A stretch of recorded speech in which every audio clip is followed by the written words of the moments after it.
Oh.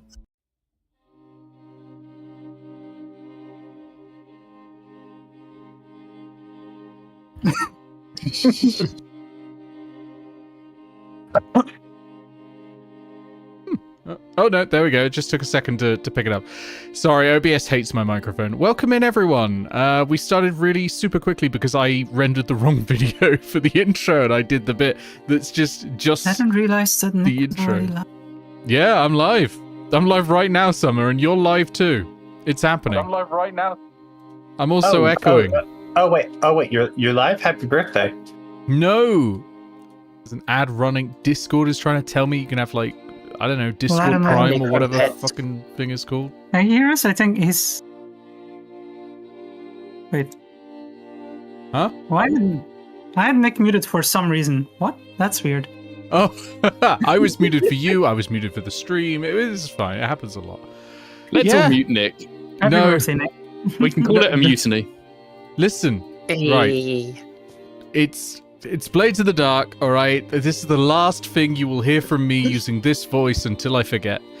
And, yeah. About 10 seconds then.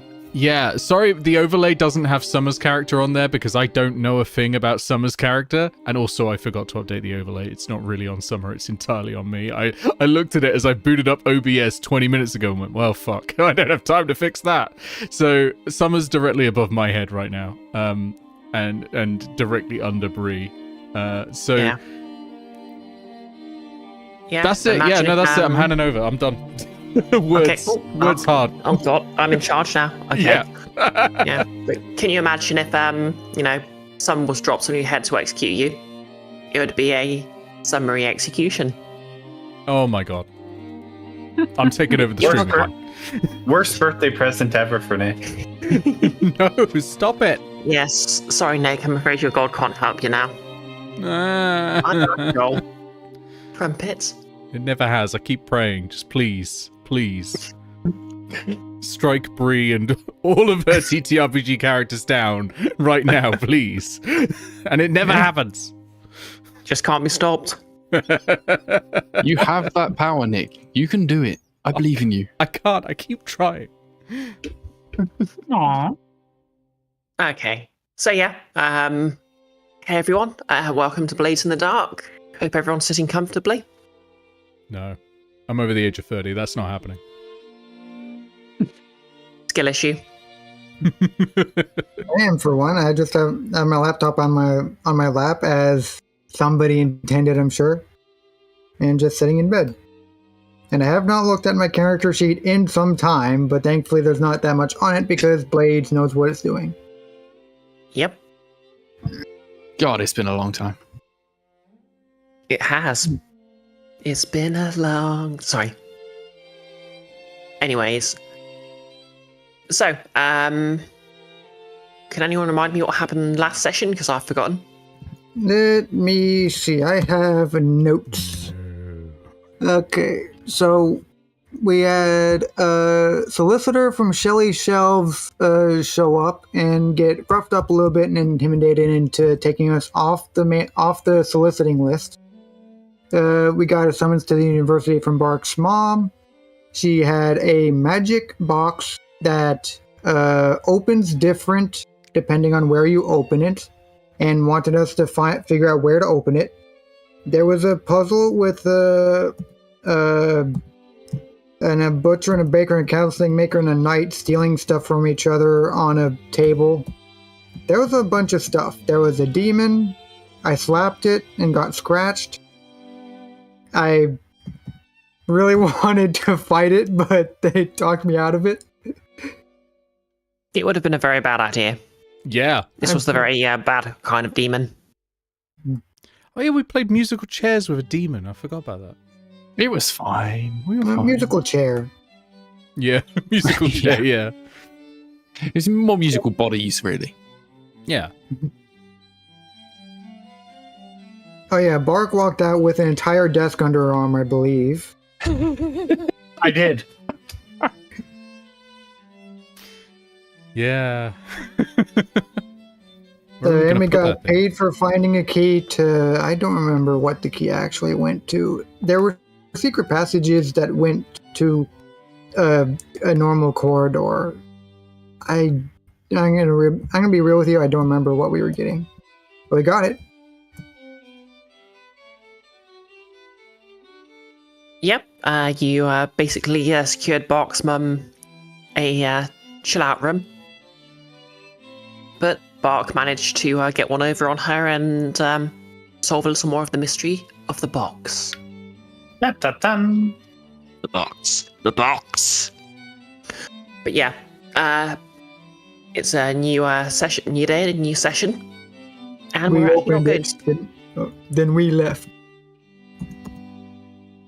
Sorry. Sorry. We're actually not going to start with the Order of the Orb themselves.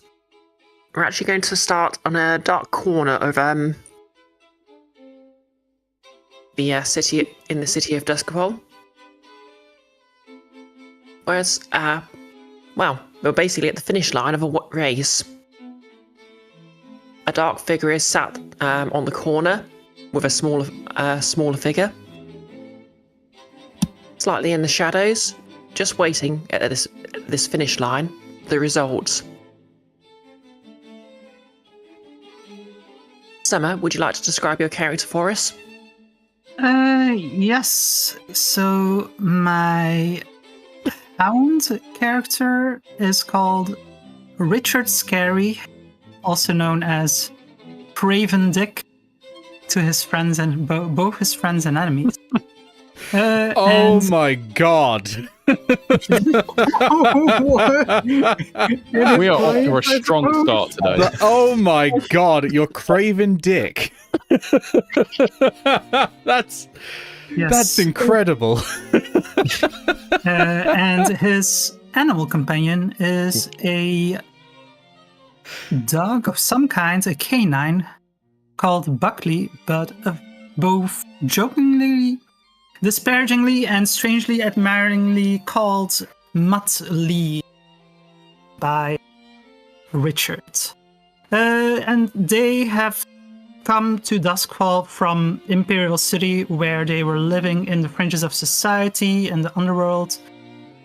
As an orphan, Richard learned to hunt and found Buckley as a young pupper, wounded, nursed him back to health slowly but surely, and they forged a lifelong bond.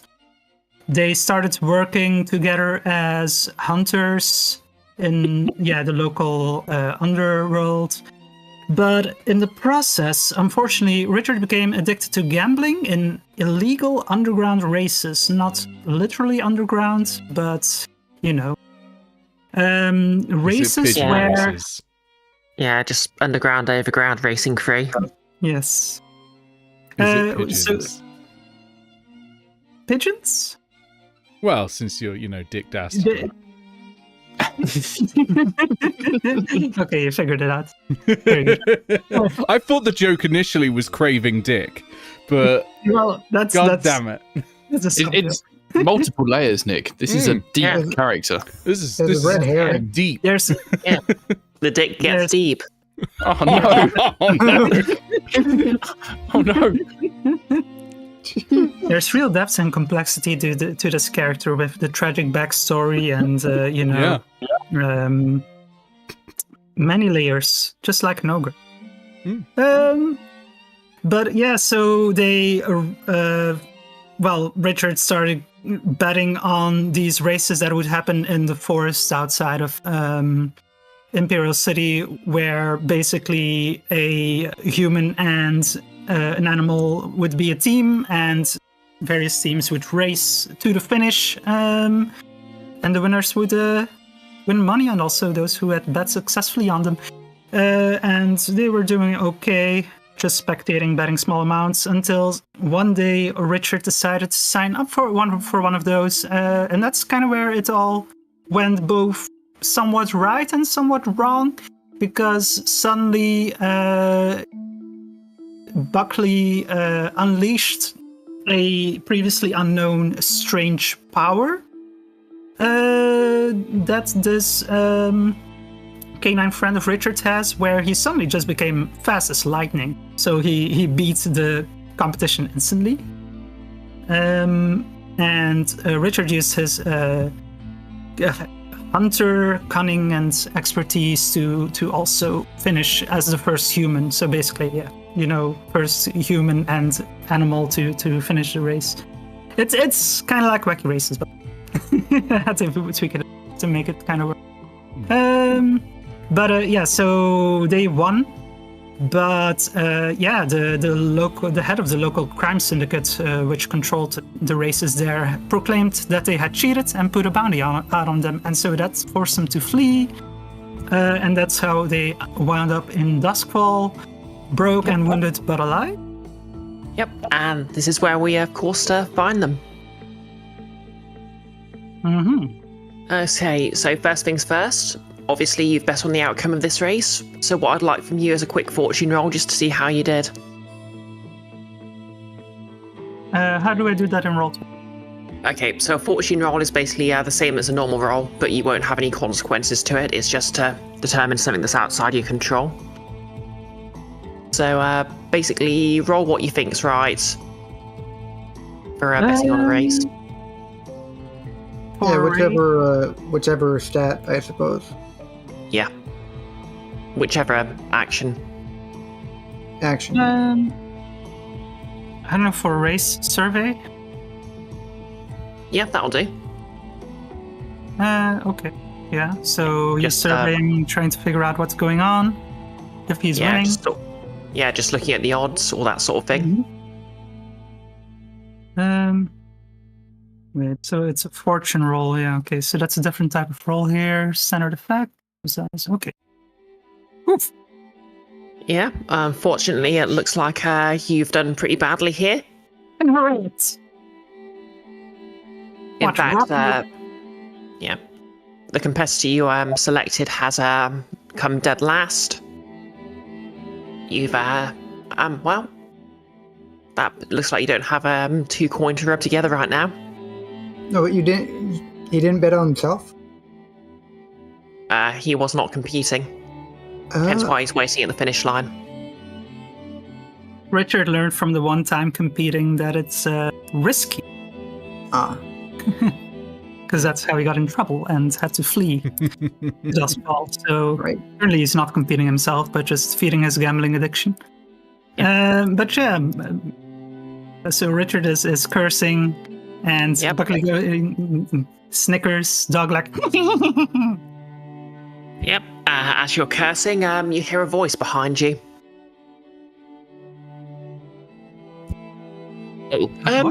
Excuse me, sir. Have you heard the good word of the cult of the orb? No, I haven't. What is the good word? Well, did you know once this very city could have been in the in the daytime hours, been bathed in light? I mean, I think that's just called the daytime. I will remind you that daytime doesn't really exist in this setting. Okay, sorry. Yeah, it's just Oh, wow. twilight or nighttime. That sounds quite unusual. Do tell more. Well, the Order of the Orb wishes to, restore the sun and restore light and,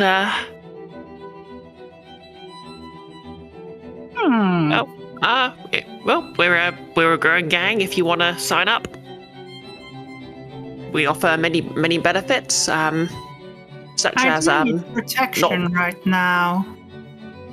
And this sounds intriguing. You know what? Sure, I'll give it a whirl. Yep. Oh, and speaking of, it just sort of occurs to you that you've been hyper-focused on the race itself, and you haven't actually sort of been watching your back. What would you like to roll just to check you're okay?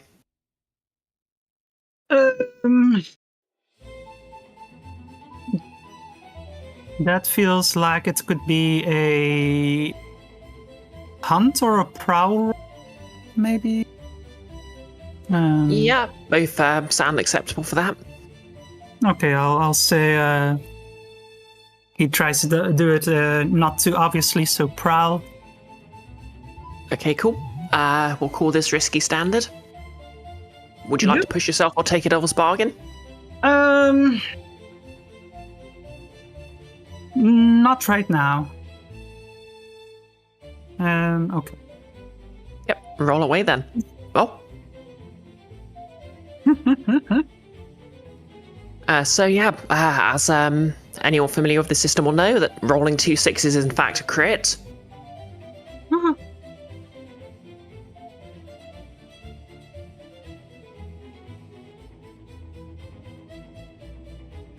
So yeah, for a crit, you succeed at what you're going to do, and I guess a little more. So you look around, and what you see is you actually see basically a couple of familiar faces. It looks like the crime boss you upset a fair way away. Well, you recognise these enforcers, and it looks like they've actually sent their best after you. Rat! They found me here! Quick, I have to escape! Motley!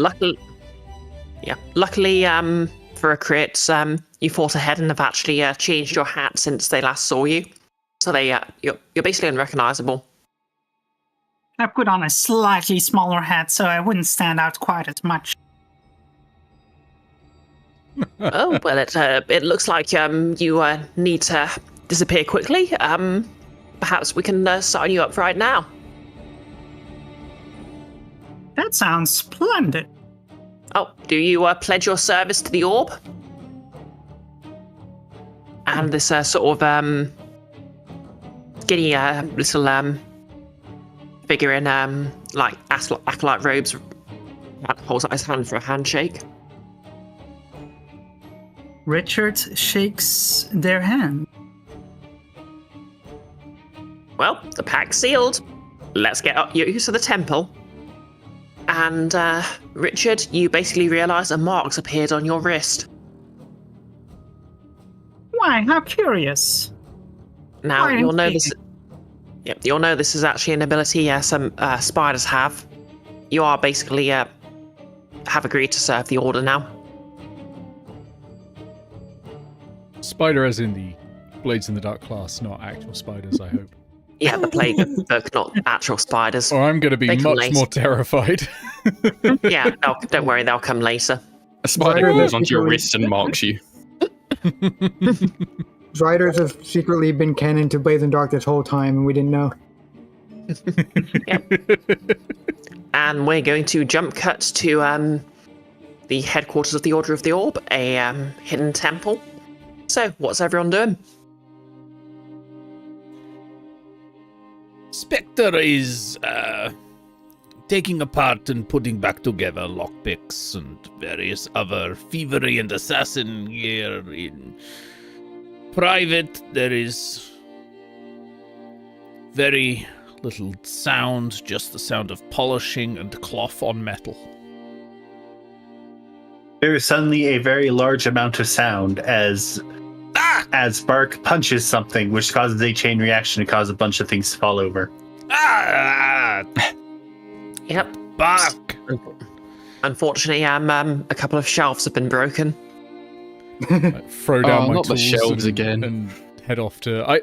Bark, are you in the same room, or are you in a different room and it's just like the shockwave has caused several things to know? Have you got the room next to me and you're just pounding on the wall or something?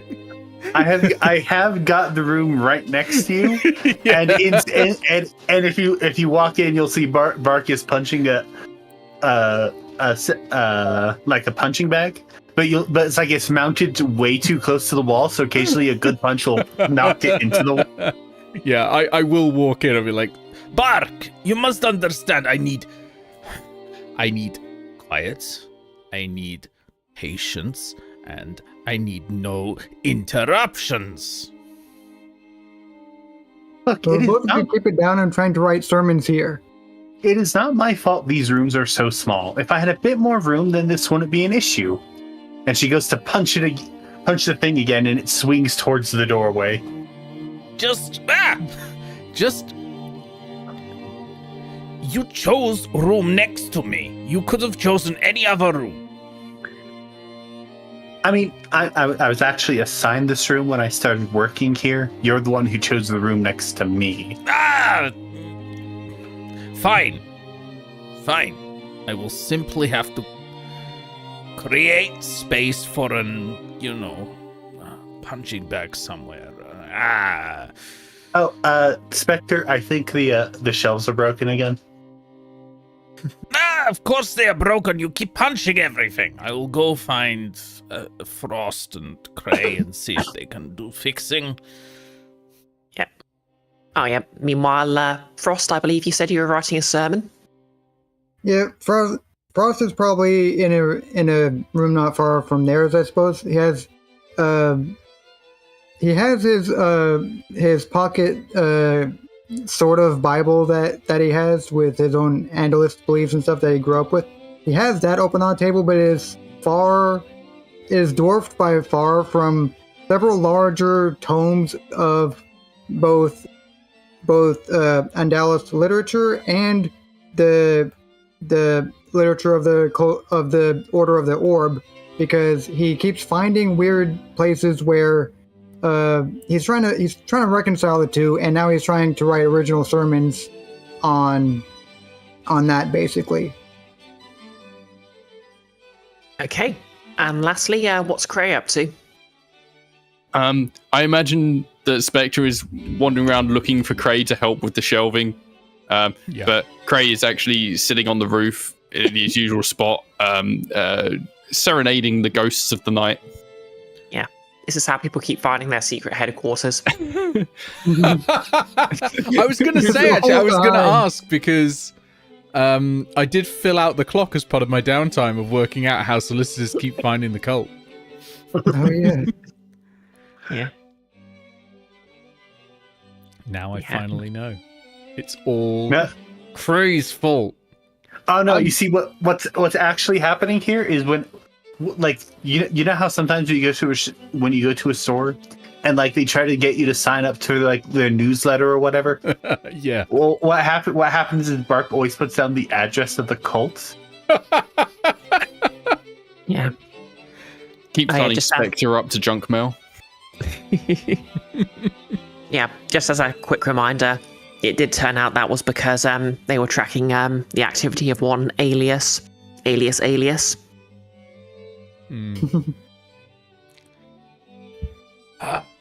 Cray, where is Cray? Frost, have you yeah. seen Cray? You can probably hear the not. gentle humming of the violin. I can hear the so blasted Cray, violin, but cannot see it. Yeah, Cray, you're actually probably going to see this first. Ooh.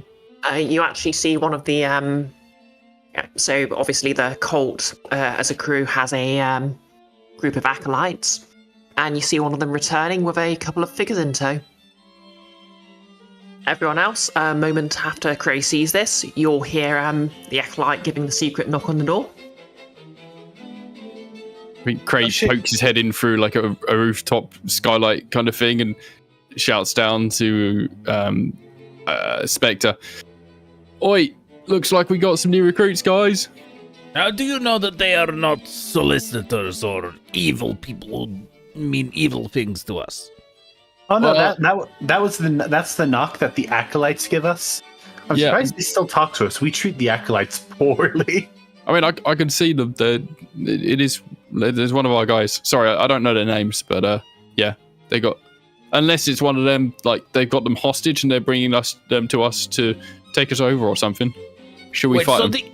The acolytes know the secret knock that you Well, still how do have you think not they get in? taught Spectre. Well, you don't come through the door anyway, do you? Well, I would if I could, but door never opens when I knock on it. Oh, I thought you liked the window. Ah! And he just walks off swearing to himself and goes to open the door. Yeah, Spectre's finding this a bit of a pain. Oh, God. Okay, so Spectre, you open the door, and the acolyte looks up at you, like he's fairly short, and he says, "Oh, hello, Spectre. These are new. It's a new recruit. He has a dog." I see it. Yeah, nice to meet you. My name is Richard Scary, so you can also refer to me as Craven Dick. I will not be doing that. Your choice. And this is my Party trusty... Spectre.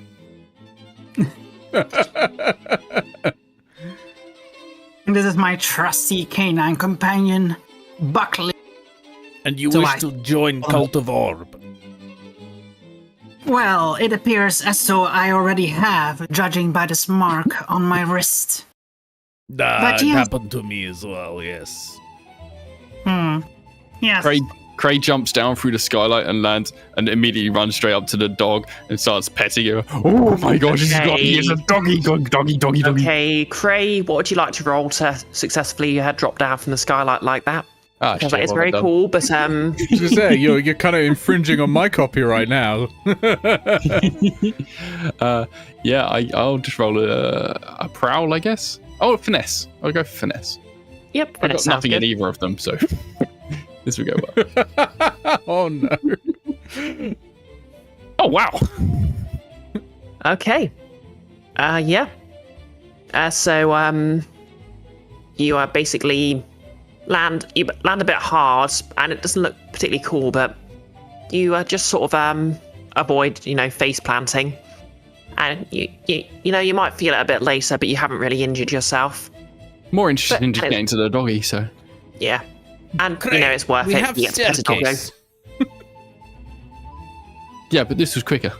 If you are going to drop from large height, you must tuck and roll when you hit ground. Otherwise, your knees will be barely last into your 30s.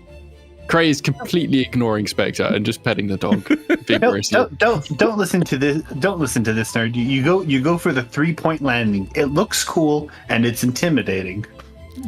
Buck, this is Richard Scary, I think, has secret cult name already, but is not good. Nice to meet you, Mr. Dick. Yeah, nice to meet you as well. Frost is going to walk up and start reading from an old pamphlet. Welcome to the Order of the Orb. We are... What is it? Why does it say about a big family? Whatever. We are apparently a family, and it's just reading generic boilerplate nonsense. I am not related to Cray. You don't know So it that. would appear. You So could be long lost cousins. You don't know. why are you member of Orb now? So, I must admit, I have somehow landed into a spot of bother. Both Muttley here and myself are being hunted by bounty hunters all the way over from Imperial City, and thus I thought it might be prudent to team up with you folks, so as to say, so that we might engage in a little quid pro quo, as you might call it. I help you, you help me. I understand you want bounty hunters killed. Easily done, yes. We just have Hey, to raise and enough look- money. And look, don't worry. This place is not easy to find. You will not be found here. Hey, you! I see you approaching. You read the sign. No solicitors. Yeah, a door-to-door doorstop salesman hisses and slinks off. Those guys give me the creeps. Cray know- stands up suddenly and says, wait, did you say the doggy's in trouble? Right, well, I know I've only known this dog for about 10 seconds, but if anything happens to it, I will kill everyone in this room and then myself. I hope You'll try. so at this rate. Muttley, while being petted, is just constantly making this weird canine snickering sound.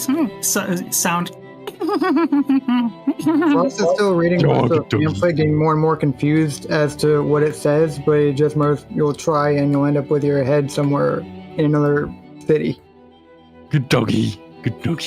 You know, Buck, I wonder, might we have better luck getting rid of the salespeople if we, shoot them? I thought we were trying to keep a low profile. A dead salesperson on the doorstep. That just draws attention. That is true. That is true. We I are will still bring it up hiding. at next meeting, though. We are still hiding from the town from the town cops because we have the sword.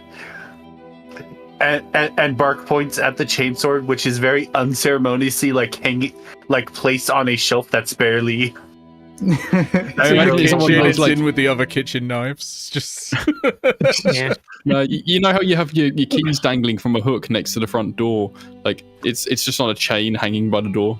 I forgot. Yeah. It's hanging from one of the links in the chain. I forgot about the stupid chain sword. I forgot about the chain. The sword is a key ring. We're using it as a key ring. Yeah. Yeah, no, I like that. That's definitely what we're doing. You're not going to lose the key if it's attached to the sword, are you? Nah. It just makes sense. Yeah, it's like having your car keys and your house keys on the same keyring. Like, you can't leave the house. Like, you won't be able to get back home without your sword. You won't be able to get back home without your car keys. So, Well, I'll tell you what, like, if we want to keep the people away, I can play some, like, scary music when I see them coming, like... Ooh, that's good. I think Is I it think good? somewhere in this church, like I see the pipes where I haven't found the door to the room yet, but somewhere in here there's an old organ that if we could get working, we could play creepy music whenever people approach. I am so up for that. Again, I've searched this place thoroughly. I've not found the door into the room that actually houses the organ. I am sure we will find it. We must just keep searching. Alright, new project unlocked. yeah, we can sort that out in downtime. So, yeah, that's how Richard Scary is introduced to your busy world. Tell me, Richard, do you like eel pie? Eel pie. I must admit, I have never heard of such a interesting sounding dish before. Oh, But it is very I not wouldn't say interesting. no. That is the best part. Well, I suppose I could give it a try. I will chip in and say that eels are actually a staple food in this setting. Come Which with is me why to it's kitchen. We will sup on eel pie, and we will do it in silence. Sound good to me, though I would prefer if Buckley could come with me. Of course, Bucky can come with us. Whatever. Yes. Okay, yes, but you're responsible for taking this dog out for a walk. I do not want to be cleaning up messes in this church. Buckley can take care of himself like that, and he can be even rather quick about it, can't you, Buckley? And you see Muttley just suddenly, one moment not be there anymore, and the next be there back again, like he's run around lightning fast for a moment. It is a remarkable fast dog. Do not tell me about it while we eat. We will be eating in silence. Okay. So you are going to eat eel pie in silence then? In complete blissful silence. Oh, just so you know, Spectre, we're out of fresh eels, so all we have left are the salt-cured ones. I hope that you don't mind. Salt? Yeah, the salt-cured so that they last longer. We have to keep our supplies in check. You would poison me with flavor? We have to think about food preservation. We can't afford fresh food all the If time. I start enjoying food, I will lose my edge. I will see if I can wash salt off. I will make best. Yeah. Spectre, I think you have many edges, mate. Ah! He walks off to the kitchen. You're a very edgy guy. Ah! Starts slicing up eels using the chainsword. A fun bit of trivia, many medieval cookbooks did actually call for soaking meat because there was an assumption it would have been preserved in salt. Makes sense. Oh, anyway. That's the end of our cold open. Roll the theme music, I guess. We don't have any. Cray will play some. We do have the music. We normally play it before the cold open.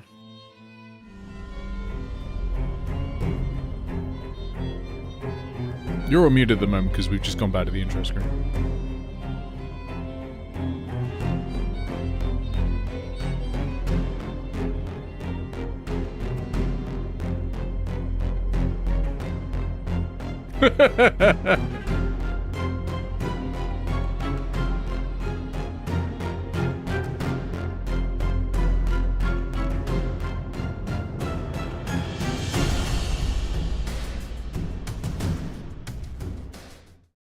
Yes. All right, we're back. Okay, no need to front. Okay, so let's begin this session proper.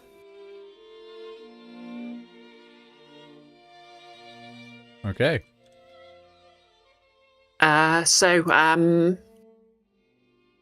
This obvious sort of introduction happens fairly sort of late at night, and we come to the following morning. So everyone can just sort of go about their business.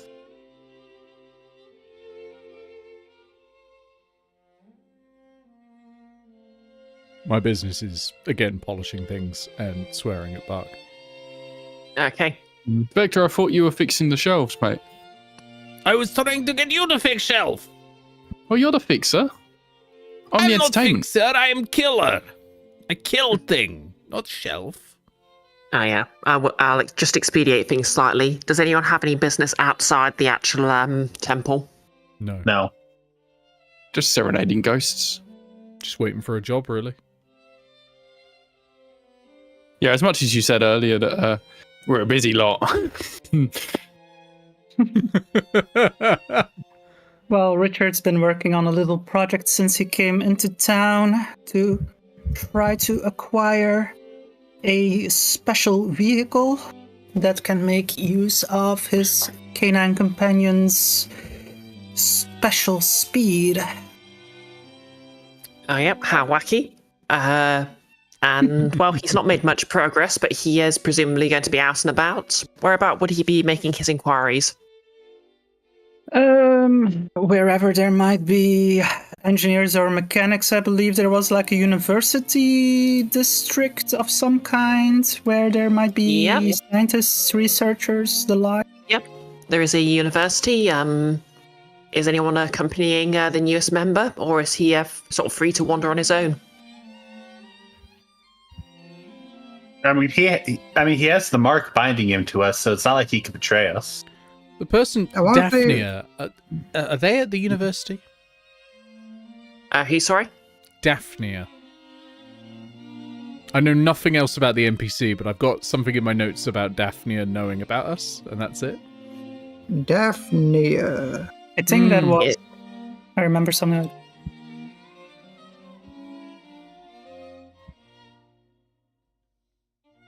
Couldn't tell you any more than that, though. I didn't write more than Daphnia knows about us. Should we kill her? That's all I've got written down. Around tell me that the beer heist, etc. I know I always want to kill everyone. I would assume Daphne is one of the students that we met in the library. Yeah. That might be it, yeah. Oh, yeah. In that case, Spectre is going to go with you. Not to kill Daphnia, but to get more information on Daphnia. Just in case we have to kill Daphnia. Okay.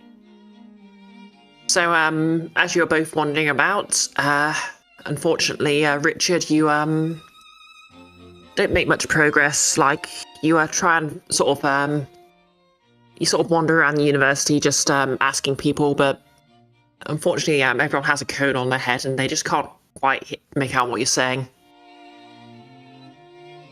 I suppose we could try Box Mother.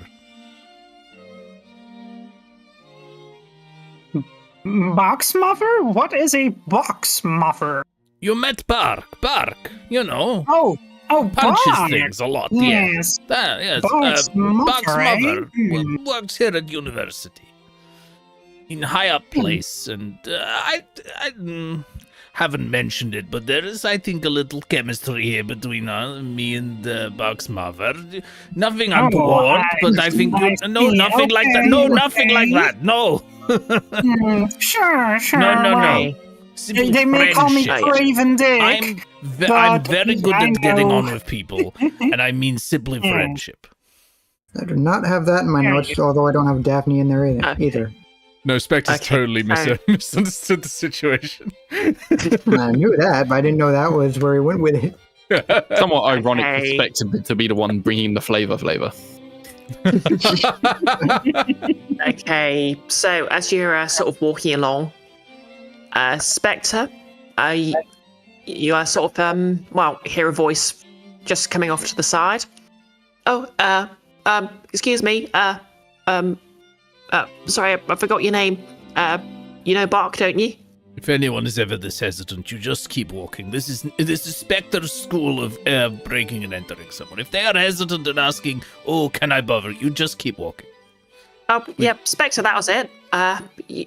You're with the, I should not that have said group. that out loud. Now I think about it. You're with that group Bark's with, and Cray, right? Sorry, I'm going to have to turn around and see what they want now. Who are? It is. Yep. Who is it? Before you is Norin. Norin. Hey. Yes, I remember A name. peer, yeah, a peer of Bark who was first met as part of a barbershop quartet who you convinced not to sign up to Lady Clave's crew. What's Norin's pronouns? She, her. She, her? Okay. So I'm just adding to the notes. Norin knows about us. Kill her? Question mark? To the list. That's literally Spectre's notes on everybody. That is literally all of my notes. Do we kill them? Yep. Crown wanted us to find. Oh, sorry. They go by Crown now. You'd have known them by a different name, but yep, they came out a while back. But you know our barbershop quartet. We sort of have we're entering a talent show, and we kind of. Well, Cray might also want to enter. Also, we might sort of need your help.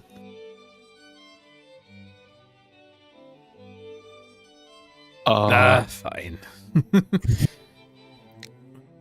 Come with me, Craven Dick. We will find out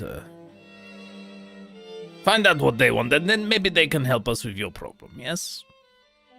Sounds good. Oh, hey, Craven Dick, like the brand of milk. I would not drink Craven Dick milk if I were you. Why, it is exactly like the brand of milk. Thank you for noticing. Milked from the finest grass-fed bulls.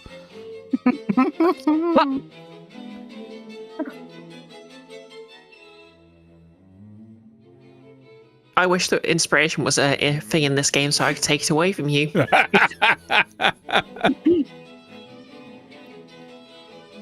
Yes. Yes, this is Craven Dick. Craven Dick, this is Norin, and Norin is person. Nice to Yep, meet you, Norin. Yep, I'm a student here. I used to be in a few classes with Bart before she sort of dropped out, and Yes, well, yes, I Norin. think I've that's like the already 20th introduced time all she- important things about you. That you are person and your name.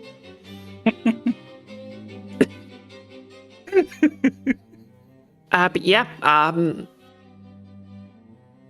yep, I'll just send word to Hicks that I found you, and tell you what, how about if you you bring Cray and the rest of your group, and we can meet in the pub in like an hour. Fine, I will go get them. Make sure pub has, good water on tap. Room temperature. I'll order you a glass and let it come up to room temperature. Good, yes, I like that. All right, I will be there with crew in a moment. Craven Dick, anything you want done here in university before we leave? Anyone you want killed, So, Norin, you say you're a student. Do you perhaps, by chance, know anyone who has particular knowledge of or experience with building machinery or vehicle? Well, maybe some people are sort of doing it as a project or something, but I think you'd have to, approach like a joiner or something for that. A joiner, eh? Where could I find those? There will be plenty in city. Try carpentry district. Yeah, you don't really get much, not many people come to university to learn a trade. Joiners It's work well- in pubs a lot. They build bars as well as other things, so we can ask in pub. I would not just- consider it as a regular trade, but okay.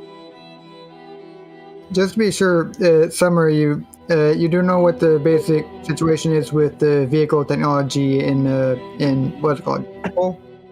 Right? It's been so long, I don't recall the details on that. Goat-drawn carts are what we got, basically. So Craven will be inventing the motor vehicle, it sounds like.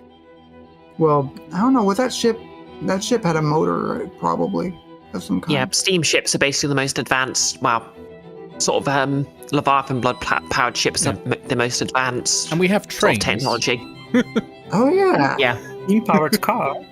So I used to work around those, didn't I? we're only a few years off of a powered personal vehicle in the traditional Victorian timeline. We could manage this. Yeah, like personal powered vehicles probably exist, but they're exceedingly rare.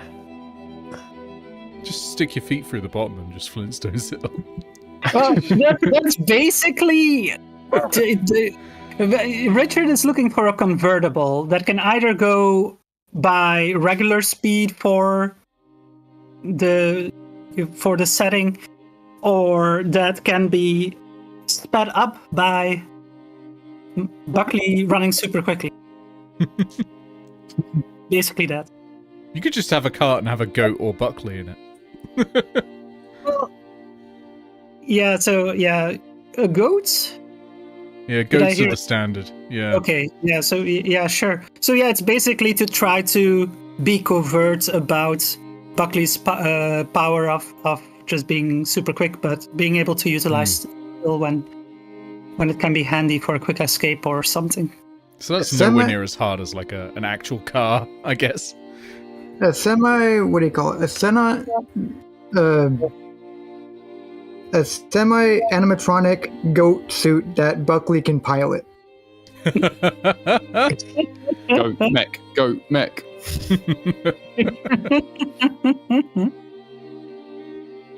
Like, it looks like Literal a goat that's mobile going really things. fast, but it's actually the dog moving the legs of it really fast.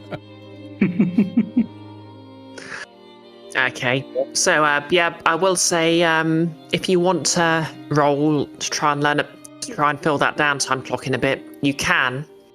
But I will warn you that unlike a downtime roll, there will be consequences.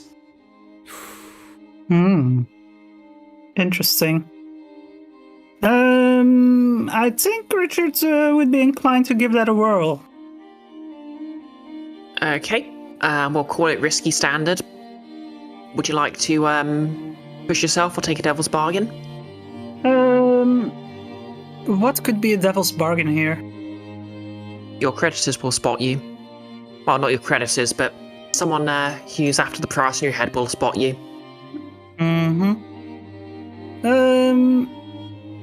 I think Richard would push himself on this. Okay, yep, take 2 stress and add 1 dice. What are you rolling? So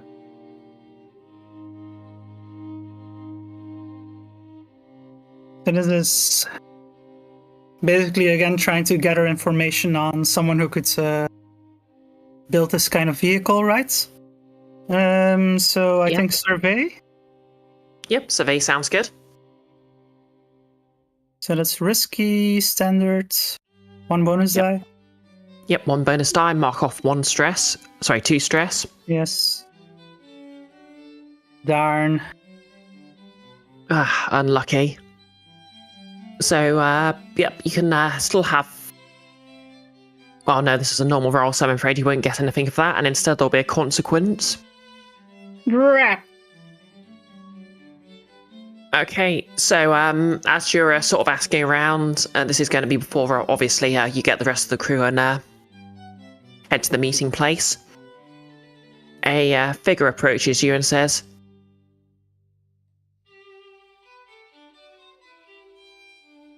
"Well, well, well. Don't we have a craven fellow here?" Who? I don't know who you are talking about. Oh. That looks a bit small, but isn't there a price on your head? In the Imperial City? I don't see any prize on my hat. I acquired it and then took off the price tag because it's mine. And I do not know what you are talking about. Okay, they fold their arms and lean against your wall casually. Is Spectre here as well, or has he gone a different route? Yes, Spectre can be around. I'm just curious for should I need to intervene. I'm gonna keep quiet for now. What do you want, strange fellow? Wow, what does anyone want? Need to make a living? I mean, I could turn you in, unless you want to make it worth my while.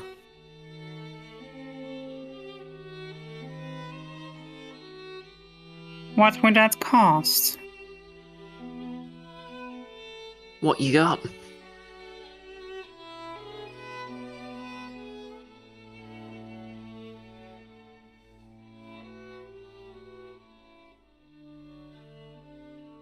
I have a Spirit Bane charm that you could have. I said, what you got?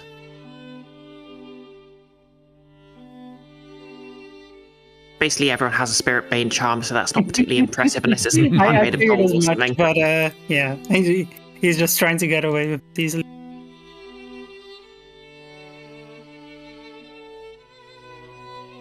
Why, I have got... Quick, a three-headed monkey! And he runs Okay, away. what would you like to roll to just make good your escape then? Prowl? Or is yeah, that that's... no prowl, right? Yeah, prowl sounds good since you're trying to sort of, duck into the crowd. Before you roll, what have you got in Prowl? 2. Okay. I'll lead a group action of Prowl. So we both still roll it, but I have expertise in Prowl, which means when I lead a group action using it, I will suffer at most 1 stress. Yep, and you But it both means take the we best take the result. highest roll. Yeah. Okay, that sounds good. If you're up for that, Dick. Yes? Okay. Just sounds like you're Both roll- insulting someone now. Yeah. Both roll prowl, please. Risky Okay, stand. Risky standard. No bonus die. Ah, 2 6s. Well, not Yep. a crit, but like 2 separate successes, so Yeah, no stress. you both separately roll a 6, so no stress for Spectre. And you, I guess, just vanish. yeah, Spectre, you sort of try and shove through a crowd and have a few more people move in Dick's direction, just, to put more people between him and the bounty hunter, but he barely even needs it, and he and, Muttley just whoosh into the crowd, and you sort of lose track of them yourself. Yep. And if, you both trying anything else, or? Let me just have a look.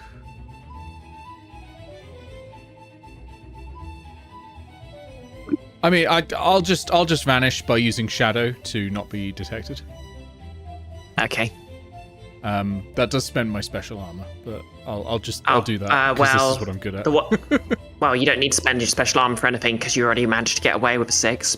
Oh yeah, good point. There's no consequence here. You both just got away. I was just asking if you wanted to do anything else or if you wanted to head to the meeting. You know what? Yeah, actually, I would like to circle around and follow that person. Okay.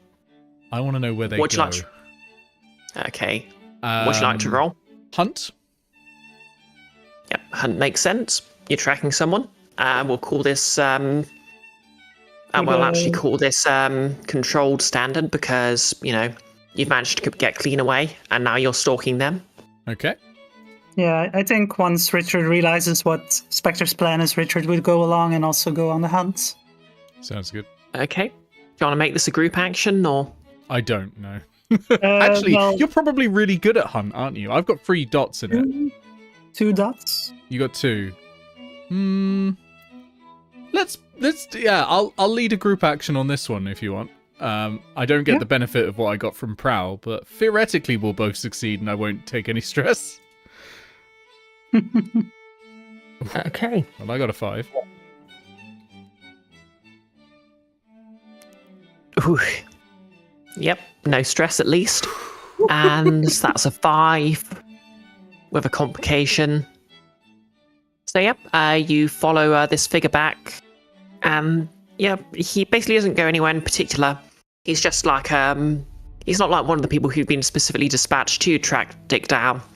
He's just like one of the general bounty hunters. Dick down.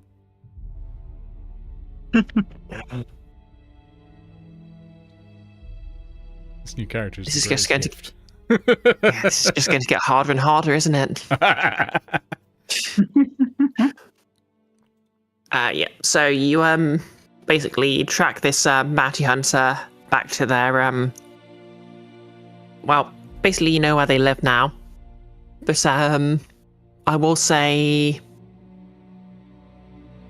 in doing so you sort of walk sort of like on the way as you're tracking him, a couple of sort of other bounty hunters sort of glance your direction, and it's not going to do too much, but the order's going to take one heat. Perhaps we should head back before we draw any more attention. I've put the heat That in. seems like a prudent course of action, I agree. I've put the heat on the crew playbook. Okay.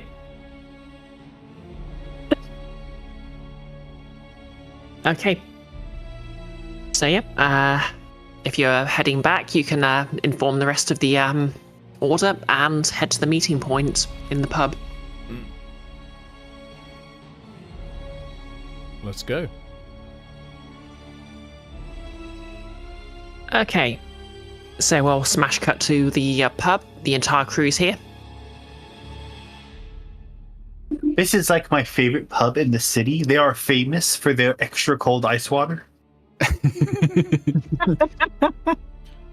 Okay, and Why is the water still cold? I can see condensation on the outside of this glass.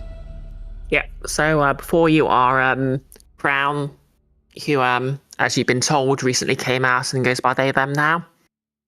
Who, still works as a barber, but, they've actually sort of cropped their hair a lot shorter than it was before.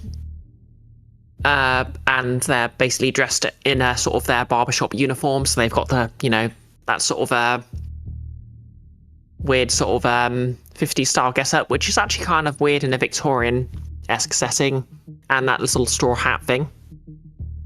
Norrin is also there. Hicks, a fairly burly shipwright, is sort of sat to the side, and their 4th member, who no one can ever quite remember the name of, but presumably does have a name, is also sort of waiting around, being the 4th member.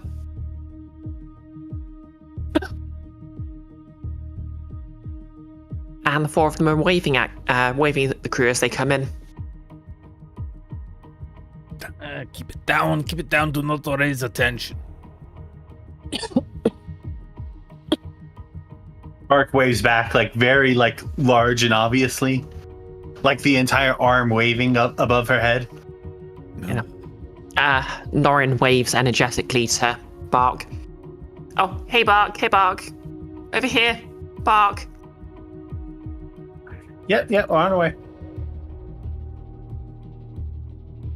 Yep, and well, you as a group, the five of you just sort of journey across the bar, dodging the odd patron and the odd server carrying a tray of beer, and make it to the table. Your long journey complete. Session over.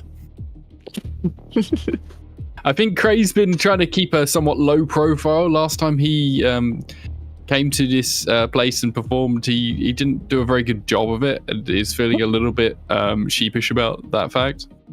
Oh yeah. Don't worry, people are drunk. Nobody except the bartenders will remember you. Yeah. Okay, so Crown immediately waves to Cray and says, Oh God. Cray, great, it's great to see you. So, basically there's a talent competition coming up. We think it'd be great if you entered it. Are you... Provide some sort of baseline by which everyone else can say, look, I am 6 or 7 Crays of talent. No, Spectre. Oh. No, I think he has a good chance of winning. I mean, the four of us, I think we have a chance as well, but like, it'll be great to hear Cray play as well. Look, I'm not Also, quite sure if you're doing this to take the piss or you're like trying to give me a chance to redeem myself after last time or whatever, but like, I don't know. Hey, I don't play for humans so much no more. Well, everyone has a bad night. I mean, yeah. I mean, The yeah, offer's on the table, but either way, Yeah, we can't. weren't you lot performing as a barbershop quartet without being a quartet for the longest time? I mean, it's nice to see Yeah. you guys got your fourth member again. Like, Yeah, Hicks was kind of trapped in that ship. Hicks Knowles. Yeah. We all remember Yeah. shit. Oh yeah. Don't remember how much of how I got out, but I think you guys got me out, so appreciate it. You were very happy. Flashback to flashback to Bark punching Hicks unconscious. opens door, sees person, punches. Done. It was very difficult mission, and you were not pulling weight the whole time. You were like dead weight on us. You were very lucky we got you out alive. You did make a new friend though. That was nice. Smash cut to Bark leaving the ship with multiple people on her shoulders. I could swear I remember punching Hicks in the face when we were on that train that one time. Was that Hicks or somebody else? I look forward to also eventually punching Hicks in the face then. Spectre, you don't have to kill anyone here. It's alright. But yeah, honestly, this talent show sounds pretty neat. And it's like it's something low effort. Nothing can go wrong. It's not like someone like the race are going to be a part of it. Well, yeah. To be fair, the Wraiths aren't entering, I don't think. But about nothing going wrong.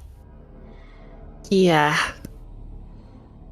The other reason we sort of want to speak to you is we think someone might be trying to cheat in it, trying to rig it. Is Duskvol. That sounds like every other talent show I've been a part of. Wait, sorry, Crown. What's the prize? Oh, the prize is pretty usual, just a big bag of money. How big? Spectre's eyes turn around like, oh. Would it We buy got us some some better shelves to mend, so we could do with some dosh. Yeah. Well, it's I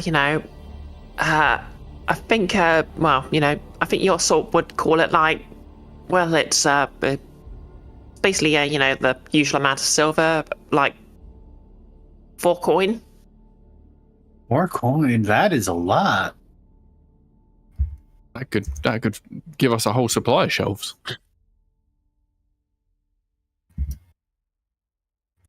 All right. Well, I mean, what do you know about this dodginess? Rumor is I don't know. Well, basically, we think we know a noble's trying to, engage in a bit of nepotism, but we don't know much more. Like, if there's still time for Cray to sign up, I think everyone who's interested has already signed up. So, there's that, but couldn't tell you much else. Spectre should join talent competition. Oh, and what would your Gold talent is a be, lot of Spectre? gold. Well, What it is obvious. I would get up and I would show people. I would polish my tools. I don't think you can do that on a stage, mate. Why not? It is simple, and I Not get no- out a rake or No, something. no, and no, get, put it away, put it get away. a polishing glove. Only in, Look, you only simply in very polish. certain venues can you do that on stage. Not this I kind don't of know bar. what you mean. You could do it anywhere. Look, I'm doing it now. See, Not here. see, Spectre. Don't Generally, people look for when people talk about talent shows, they look for more flashy performances, and not flashy in that way. All right, I will use lights so that they can see. It is metal. It is No. flashy. No, I'm talking about like things that put people in the spotlight: singing, dancing, performance. Wait a minute. Spectre, you Yeah. say lights. Maybe You know, I could get up on talent. stage and do my stuff, and you could do like a light show around me and like enhance. Fine, but I still think polishing tool would be hit. We're gonna invent the laser show before we invent the car. Yeah. Maybe some pyrotechnics, some smoke machine, you know? I'm just gonna be shining some light off of a tool. That's the best I've got. Yeah. He's just gonna be polishing your tools and holding them up to the light for visual effect. Wait, Well, actually, can I kind have of idea. play We part- have several gallons of whale oil. Oh Of god. Leviathan No. blood. Sorry, that is the wrong franchise. That is suspiciously like this one. Right, invent the disco ball. We have a lot of Leviathan blood. We could maybe use that to make lights. I don't really know. I am not. What is I think it, that frog, stuff's toad? Important. I feel like that's a bit volatile to be using for a setup like this. Fine, I will We use have- it It's alright, like fine, look, lantern. I'll will use sign up, it'll simple be alright. lantern. We have that giant ball at the order that lit up that one time, but that was probably only when it was doing the Jesus thingy with Alias. It's probably best not to bring actual God into the talent show. It is Wait. probably One would considered think. cheating. Wait, who's Jesus? Says Higgs. Oh, it's just one of our acolytes. Yes. It is Yeah, we pronounced did the same thing before when Jesus. you got drunk. Wait, you actually know the name of our acolytes? I Only never one bothered. of them. I just go, hey, you over there, Oh, and then they like mumble something about forming a union. But that's fine. Cray, I think you should find someone else to do lights. Spectre has had idea. I can get you this win. Oh god. Others are singing and dancing, yes. Spectre will get you in.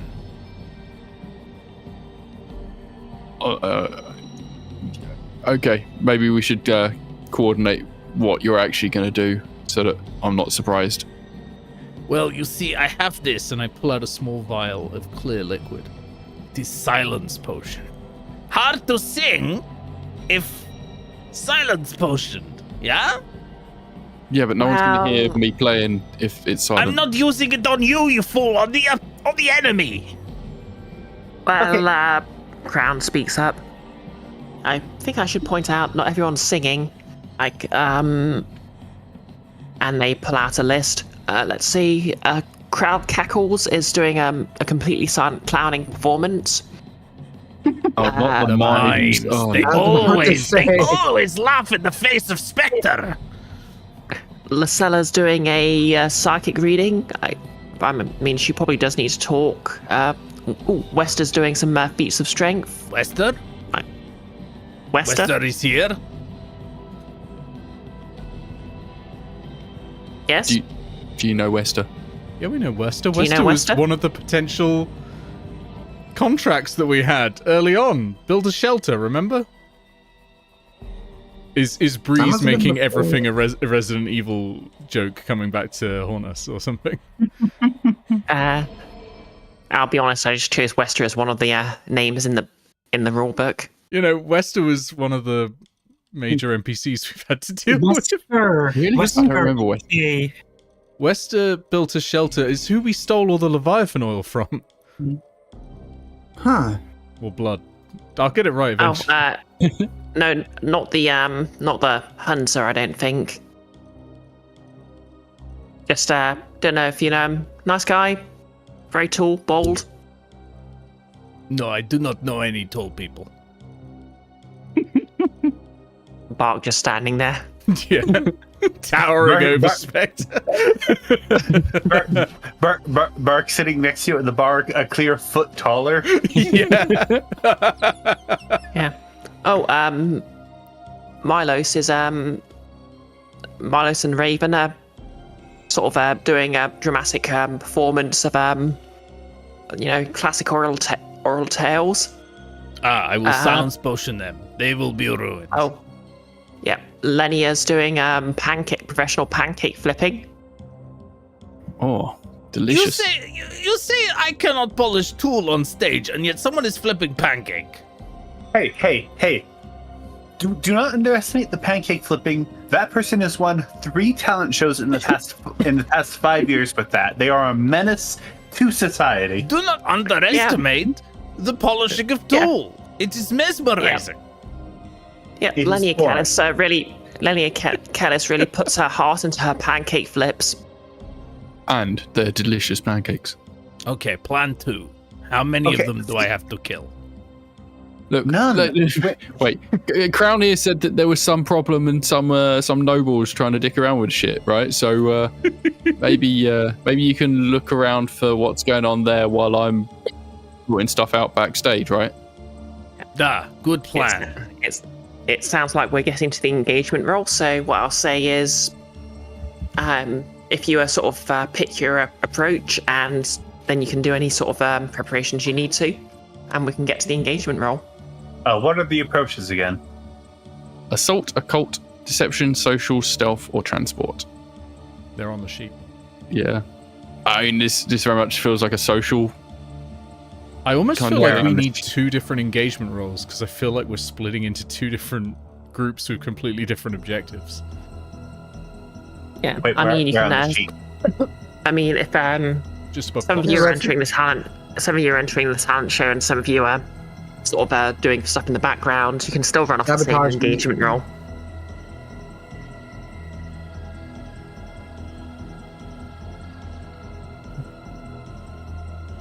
I was just thinking that probably whoever's with Spectre will be doing stealthy things by trying to find out what this noble's up to. I was trying to think of any situation where I could smash something and contribute that way, but maybe with that during that psychic reading, I can interfere with the ghost field. You see, Frost has good idea. Oh yeah, We and should make kill them the them. clear winner. No, I mean if the frost won't talk to them, if the ghost won't talk to them because they're talking to somebody else, or if the ghost is talking to him and isn't supposed to be.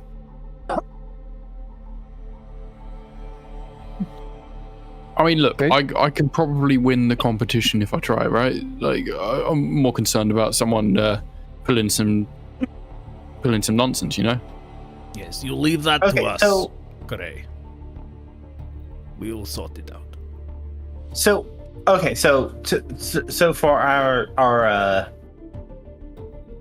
our point of entry, what we're effectively doing is we are countering somebody else's mission. Basically, somebody's Yeah. trying to cheat. We are trying to stop them from cheat. We are.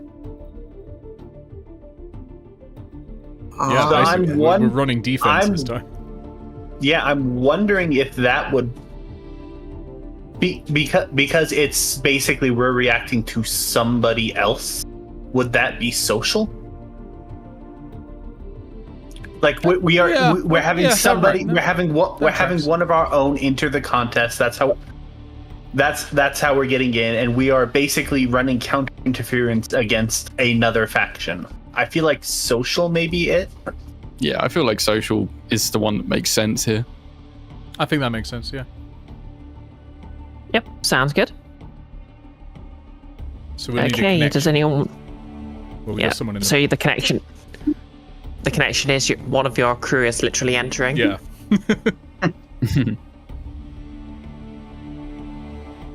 Okay, so, shall we just work out what you're rolling first?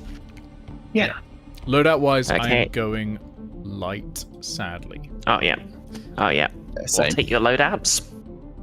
Same for Richard. I'm going to stick with normal as per usual. Although Okay. I really should take the mule special ability one these days. Same, to be honest. Is it? I think I I wanna go rarely for use normal, up but- my load. What was that? Sorry, Summer? Richard's using a light load as well. Nice. Okay. Has everyone chosen their loadout?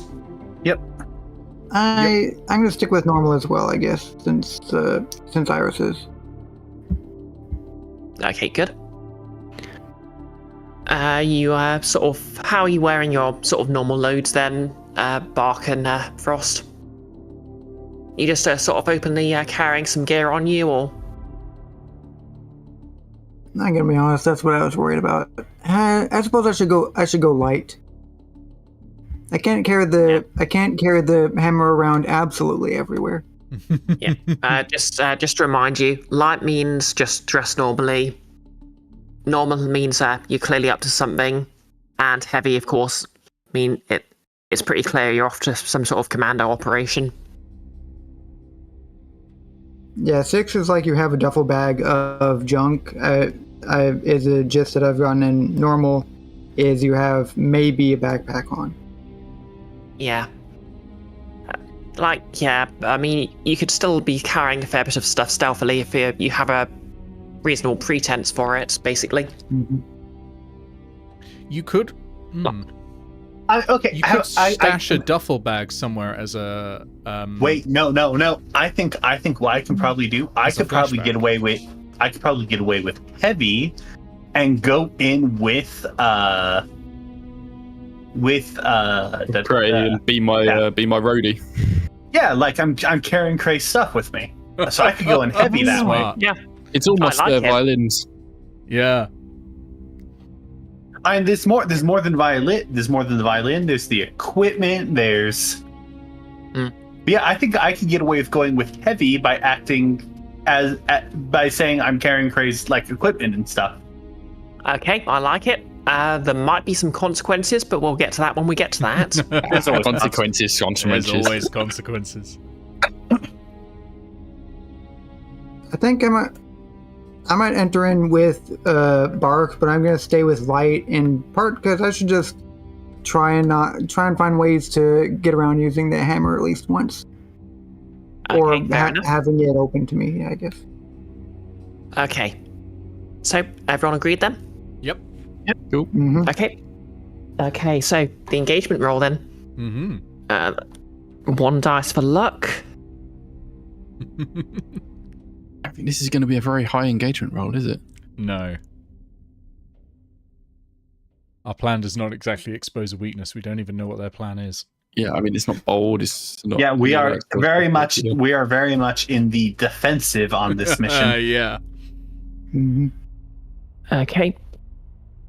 Can any of your friends or contacts help? We already have I suppose we Yeah. technically already have a friend helping us. The people who invited us to do this in the first place. True. This is They're true. also a part of this. Yeah. Cool. That's another die. Nice. For reasons that may come up, may or may not come up, I'm going to remove a die. I thought so. Oh, Any other elements you want to consider? For reference, by the way, you're on 1 dice. 1 die. I got nothing. The cult has some contacts. I'm not sure how many of them we've actually used. I'm not sure what the dark Yeah. triangles mean. we already got the die for the contacts. Oh, all right. Well, okay, so we know that it's some sort of noble-based nepotism happening right here. So at the very least, it's like Bark would actually be able to during this probably narrow down some suspects as who could be doing this, simply because she did spend a lot of her days in a prestigious academy. Yeah, that sounds good. Would you like to sort of basically roll me something to just sort of do a background check on all of the entrants then?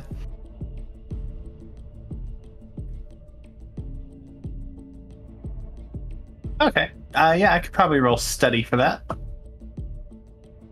Yeah, that sounds good. Position value? We'll call this risky standard.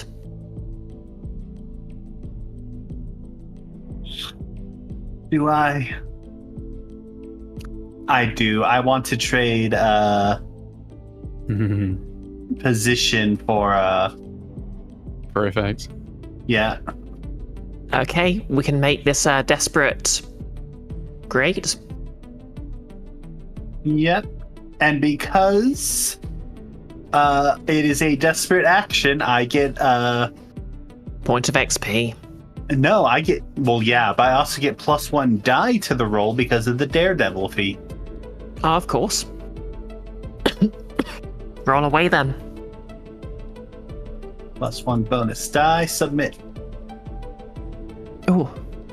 Okay, so that's a 6. Complete success. Okay, so you do a sort of a quick background check on everyone. Wester's completely clean, nothing there. He's just a strong man, very approachable, had nothing to hide. Lucella has a bit of a mixed reputation. Some say she's a bit of a fraud. Others say she's a whisper, but a reckless one. Milos and Raven, you already know. And you're fairly certain, Raven's got some sort of posh relatives, but he's estranged. And Milos just wouldn't go for nepotism. Crow Cackles is terrifying, and you cannot imagine anyone trying to help them for any reason whatsoever. And last but not least, Lenia, you realise actually does have a bit of a pattern of winning these contests, and the surname Kellis is actually quite a well-respected one in noble society. What's the barbershop quartet called? Do they have a band name? Oh yeah, they're called they're now known as Crown and the Four Barbers. It's ironic because Crown's the only barber. Question: What is the talent of the person of that last person? The one That who's was the pancake flipper, wasn't it?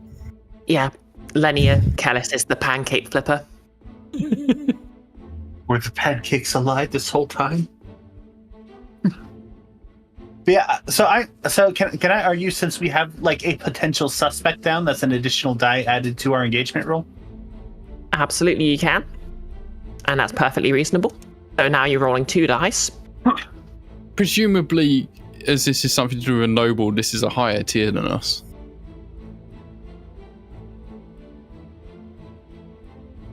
Yeah, but that doesn't affect the engagement roll. Oh, it doesn't? Oh, okay. Yeah. Oh, that affects the heat or something, I think. It affects something in the aftermath. Yeah. Okay, that's the aftermath. I think it affects reputation at the end. Yeah. That too. Okay, so we're going to do the engagement roll with 2 dice. Keep your fingers crossed. I'm hoping for snake eyes. Yay! Oh, come on. We don't even need that Problem second dice.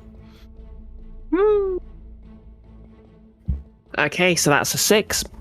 So, good result. You're in a control position when the action starts. So, what I'll say is this. You sort of head to the venue. You know, Cray, Bark helps bring your stuff in. Bark, obviously you've got like a crate with all the gear you need, and like you've got a couple of heavy bags with with everything you want on your person. Everyone else, you sort of you've either signed up or you're sort of going to join the crowd. And but I think Spectre is going to be the one who recognises this. Spectre, as you're sort of moving into position, you sort of think, Linnea Kellis. Where have you heard the surname Kellis before? Kellis very... shit. Yeah, alright. I've just seen my friends list. Yep. And, because of course the crew got a 6 on this engagement roll, you're going to see him in advance. You are noticed in the crowd, one Morland Slane, an elegant, fair-looking man, the trusted servant of Rosalind Kellis. He's a bit of a piece of work. He frequently shows up to bully people, threaten that the noble families will retaliate if they don't give him, and by extension, his sort of masters what they want. And he hasn't seen you yet, but he's clearly looking.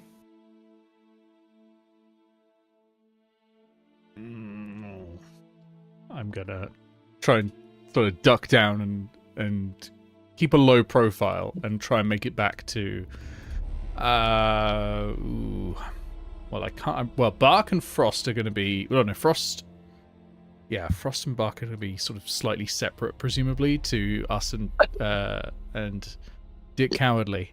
So yeah, I'm gonna whisper a warning. I'm gonna say, Craven Dick, that one there. I think we have found our target.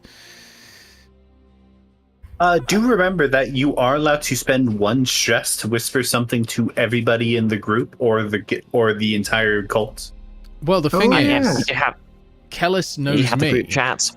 but I presume doesn't know Craven Dick. So I was just gonna say, Craven Dick, go find Bark, Cray, and Frost, and give them the heads up.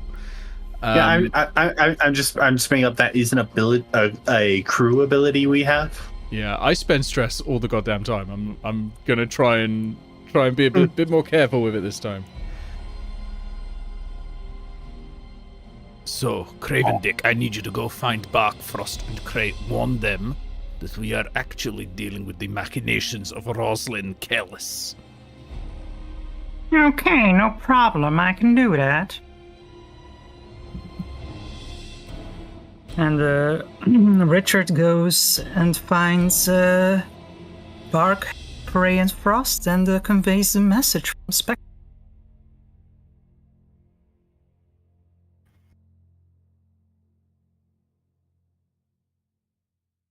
Okay, so what would you all like to do? What was the name of this guy again? The servant's name is Morland Slane. Morland Slane. I have an idea,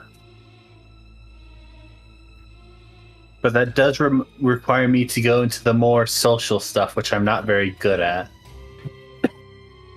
Should I anyway? Do it. Do it. Bark is going to go out and find Morland Slane. Alrighty. So, yep, Spectre has sort of given you a very clear description, and to be fair, he stands out. Like, he's a very sort of clean-cut, well-dressed man. He, like, slicked back blonde hair, meticulously trimmed. He wears a very sort of neat and tidy butler's outfit. And he's just looking around imperiously. Mr. Slane, if I am correct. And I approach with my hand out to shake his hand. Okay, he sort of regards you. Mirror of the Corells, I believe. Yes. What brings you to this fine establishment? Are you entering as well? Oh, I'd love to see what talents you have. And he gives a bow. Oh, no, not at all, not at all. I'm actually here on behalf of my my mistress. You of course know of the Kellises, Rosalind. Her niece, Lenia, is entering. In fact,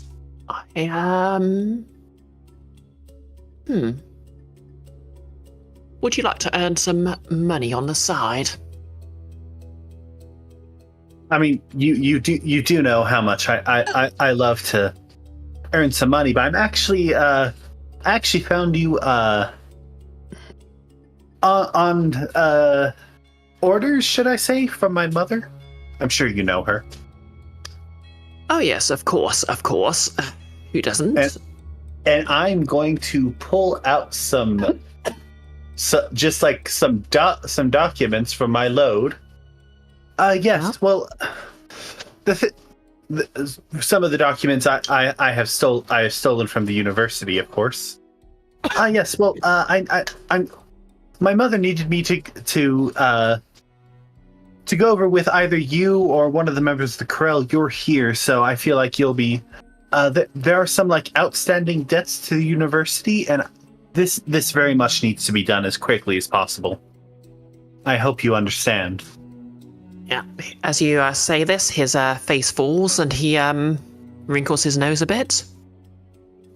What sort of debts?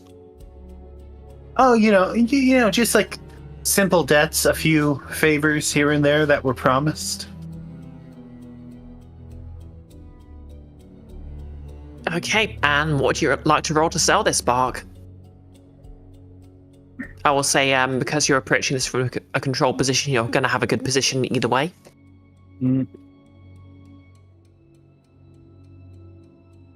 I think I am probably going to want to roll.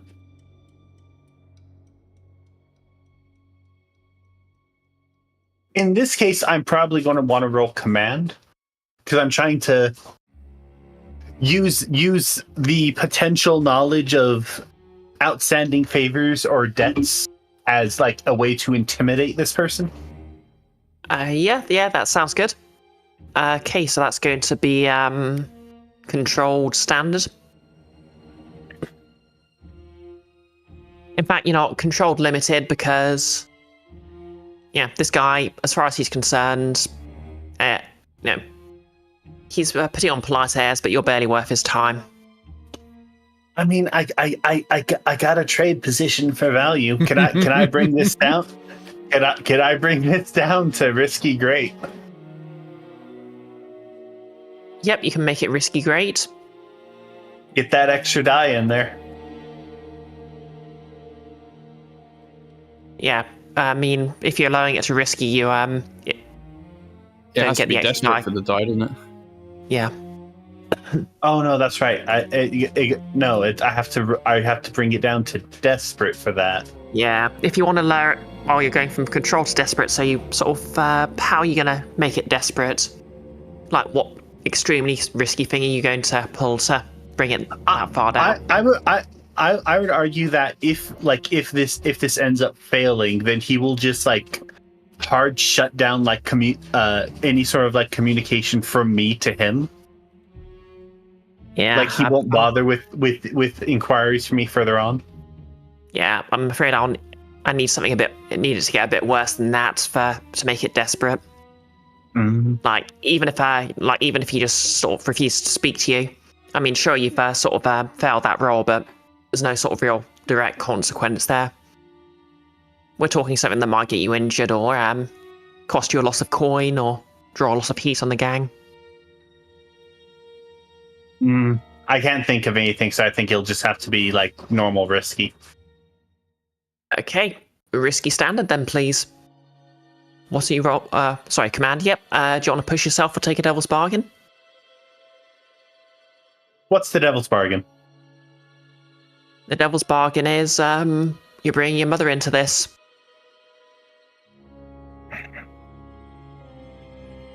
I think I'll push myself for this. Okay, take 2 stress and add an extra die, please. Excellent. Oh, 4. A 4 is still a success with a complication. He regards you. Very well. We will discuss this afterwards. I do have some business to attend to while I'm here. Ah, some business, I see. Well, I guess I understand.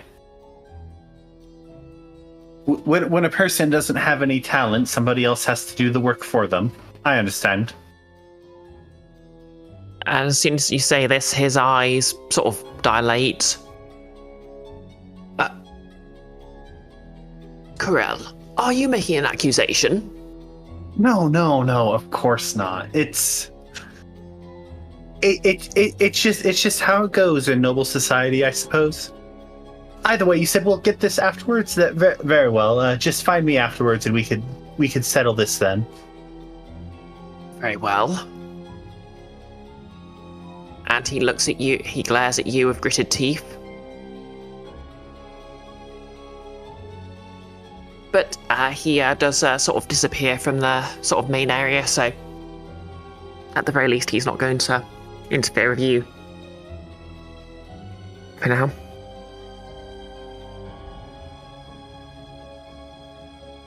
I feel like in Bark's mind, this very much confirmed everything that's going on with this talent show. Yeah. This is you've pretty much sort of feel like you've sussed everything out. He's here to sabotage the show in favour, and yeah, it looks like all those it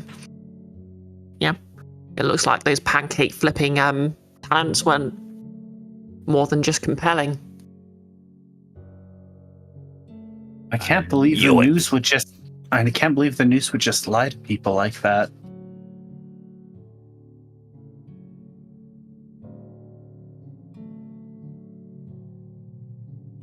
Well, that is Bark's current contribution. What's everyone else doing?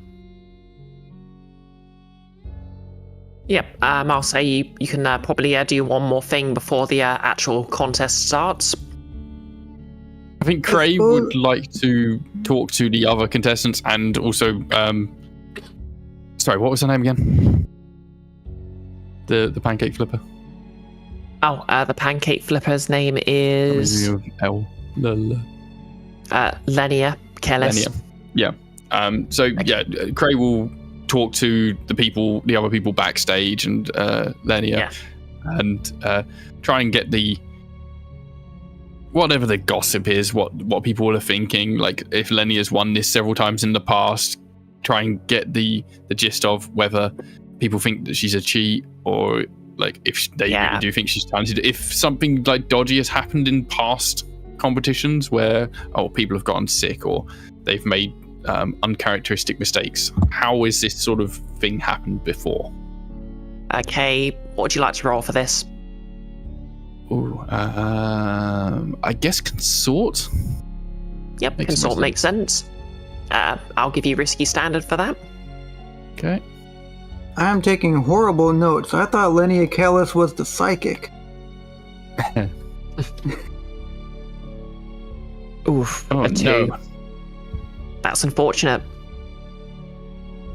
You approach Crow Cackles, an adorable clown who was, just sort of practicing a silent skit. Can I resist the consequence of this? When you hear what it is, yes. Okay. I assume it's going to be bad. Yeah. So they regard you, but they're sort of deep into rehearsal and they don't say a word. Mimes. They just can. Oh, fuck. Mummy, you don't know they're a mime. But you sort of, after a moment or two of trying to speak to Crowl, you get nothing, and you realise you've sort of wasted your time a bit here. And all of a sudden, someone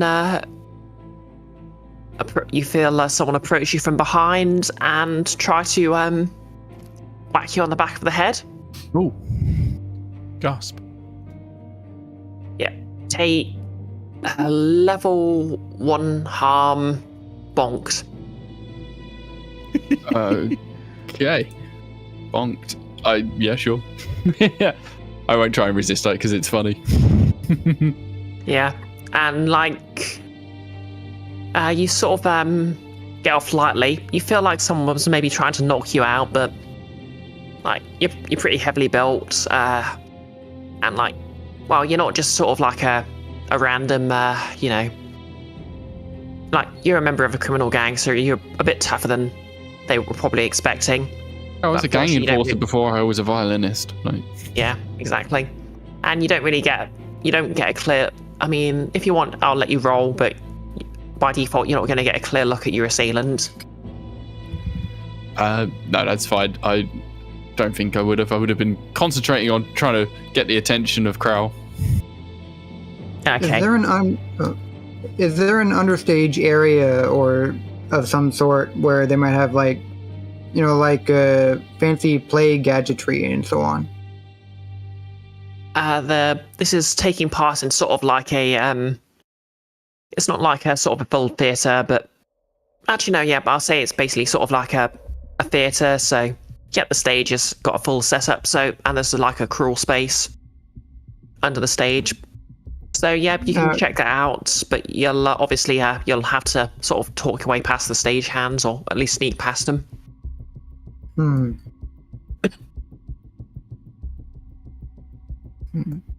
So just as Cray gets bonked on the head, he would whisper, do the telepathy thing that we've got to Spectre to say, "Oi, someone just tried to knock me down, man."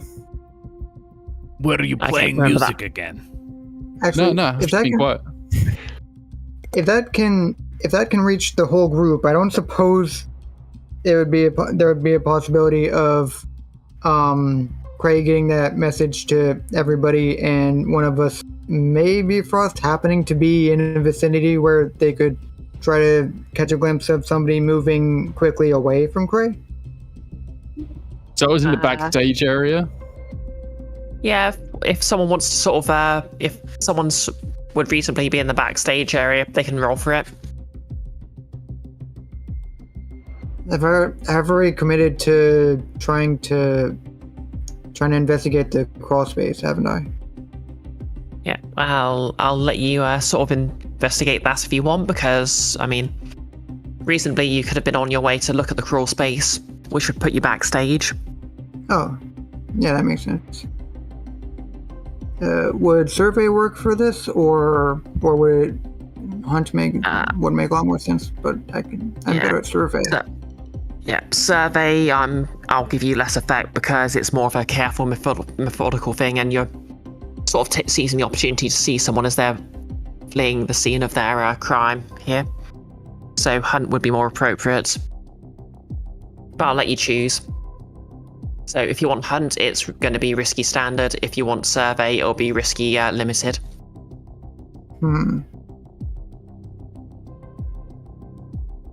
Let me see. This wouldn't count as gathering info to possible threats in the current situation for the bodyguard feature, I suppose, because the threat has already happened. Yeah, I mean, whoever it is could strike again. What's the exact wording of bodyguard? When you gather info to anticipate possible threats in the current situation, you get +1 effect. Yeah, I'd say this is sort of trying to anticipate a threat. In that case, I think I do want to use a survey for this. Okay, that'll be risky standard then, please. Do you want to push yourself or take a devil's bargain? I think I'll just go with the 2 dice that I have. Where does that show up? Okay, risky standard. Okay, no bonus dice. 4. Okay, a 4 is a success with complications, so...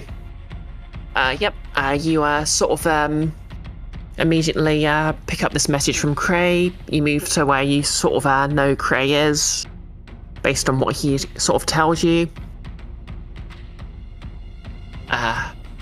You sort of look around, spot the brightly coloured clown, see Cray, and you see a figure running away.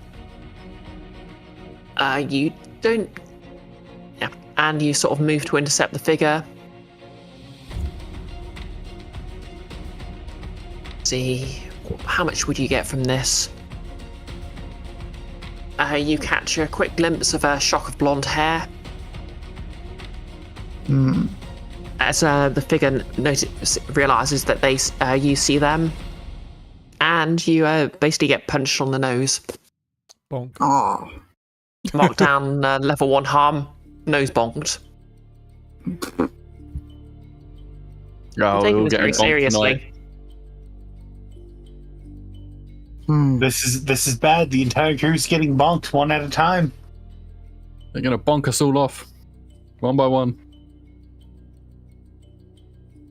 So that's what that's like. like.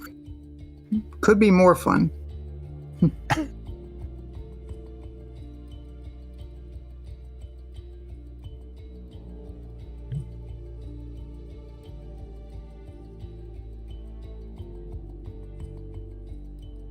So Spectre got this message from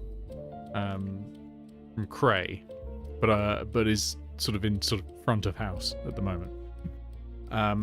Okay. I know who the target is. I'm wondering if I can get backstage, if I can sneak my way backstage, if I can find. Yeah, put an APB out on Fabio or whoever the hell.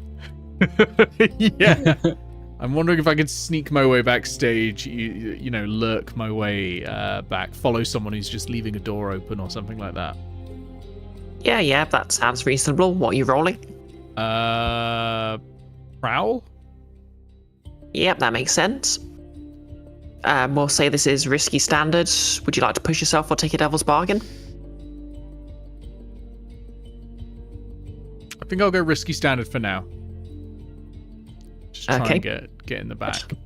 Alright, let's go. Okay, a 5, I'll take that. Yeah, that's a 5, so a success with a complication. You just sort of step in after a roadie goes to the back. You just step in after them, like you're supposed to be going in there. But for your complication, you immediately hear, in a very shrill, demanding voice, "Spectre, I was wondering if my mother might hire you."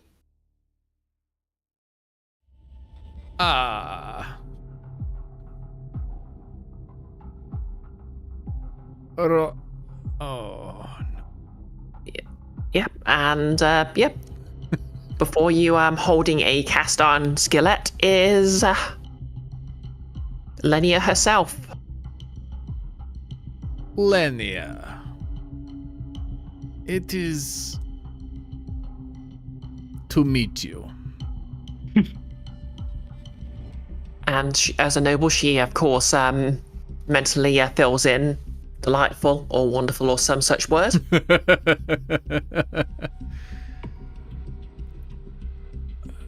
And you yourself,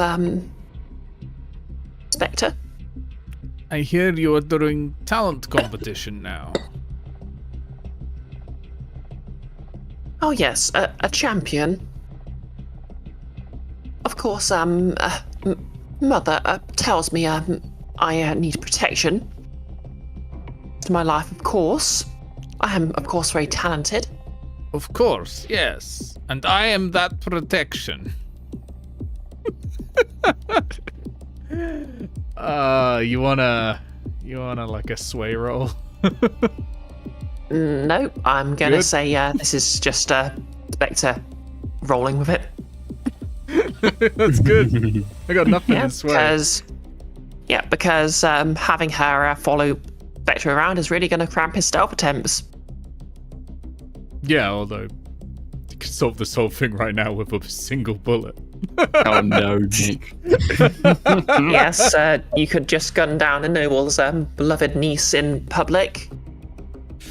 That is certainly a solution to him. Yeah. Well, we must get you to somewhere safe and quiet for a moment until it is time for your show, yes? Oh yes, of course. Of course, I do need to practice my pancake flipping. Ah, exactly. Follow me, we will find quiet area where no one is looking. Okay, and I will need a roll for this. Yeah, command? Yeah, I'm gonna say risky limited because... In fact, I'm gonna say desperate limited because this is a very spoilt noble. She is not going to like being commanded by anyone, especially the help. That's fair. That is fair.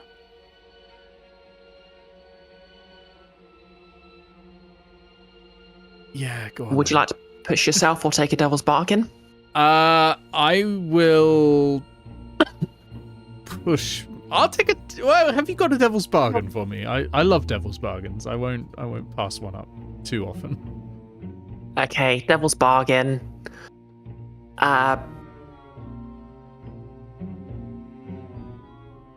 She will have devil's bargain. She will have some way of letting Morlan Slane know where she's going, although it won't necessarily be immediate.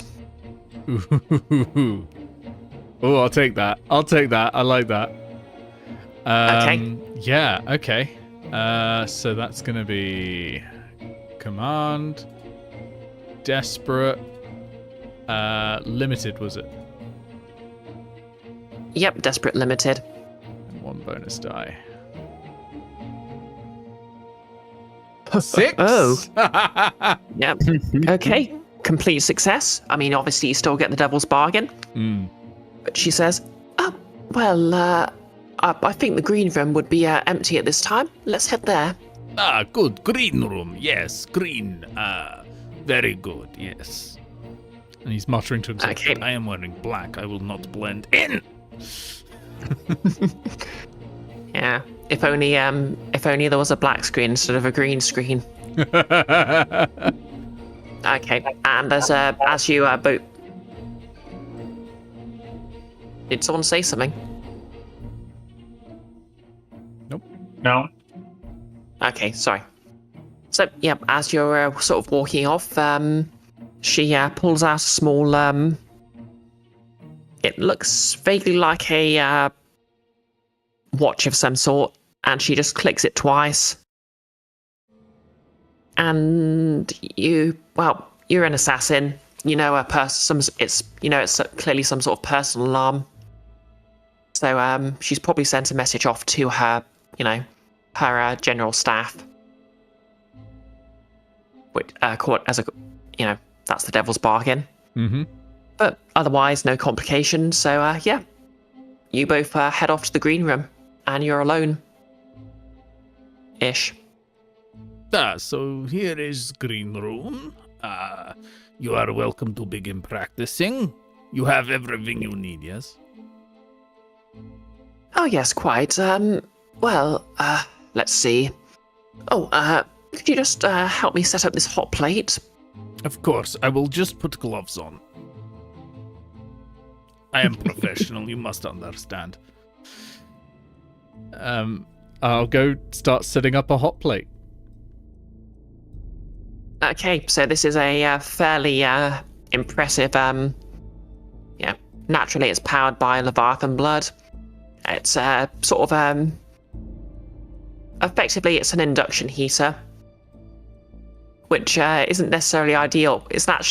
Which is very fancy, but not actually that ideal for cooking a pancake, because of course it won't heat the pan unless it's directly on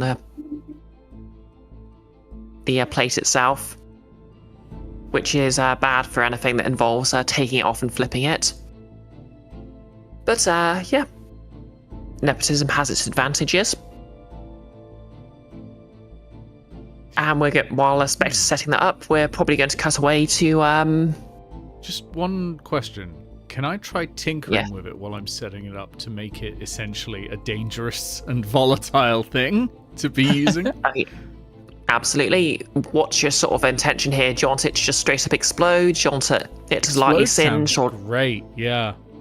oh my god. Yeah, explode Once again, we're sounds going from- great. Okay, what would you like to roll for this? Tinker sounds like the right sort of thing. Oh yeah, Tinker sounds good. We'll call this, we'll actually call this Desperate Standard because this could go very wrong for you. It could. Desperate Standard. Just checking if there's anything anything special I can do here to... Nope. You are basically potentially setting a bomb right in front of a very powerful noble's niece in public. I sure am. I am going to... Yeah, I'm going to push myself on this. I'm going to push myself to get... Okay, you stress, one extra dice. Yep.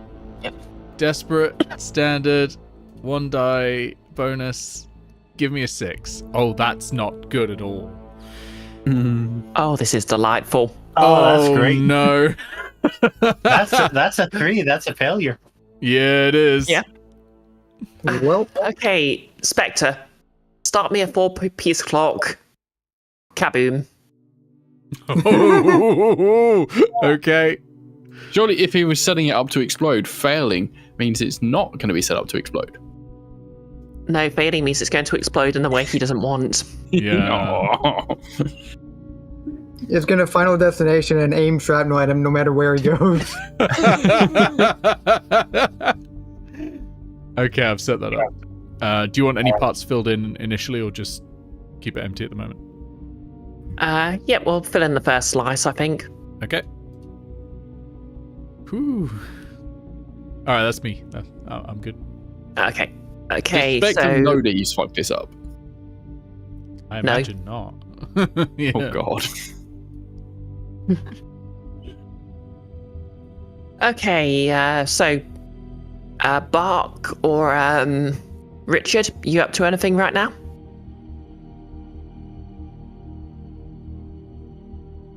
I think right now Bark is mostly waiting for the show to begin. Because once it begins, that's when everything's going to be going down. Okay. Naturally. Okay, so... Same with Richard. He's just been kind of trying to stay in the shadows and see how things turn out.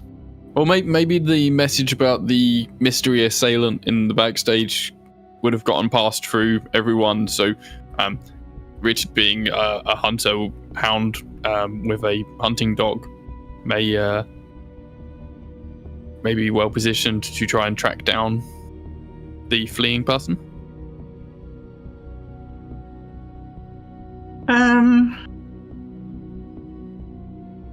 I mean, the thing is that Richard is now on his own without anyone else from the crew, and he doesn't exactly know this location or situation. He's completely new here, so he's just kind of feeling a bit lost. And he does get the message, but he doesn't really know what to do about it because, I mean, it's pretty crowded. It's hard to kind of see anyone moving in a suspicious way.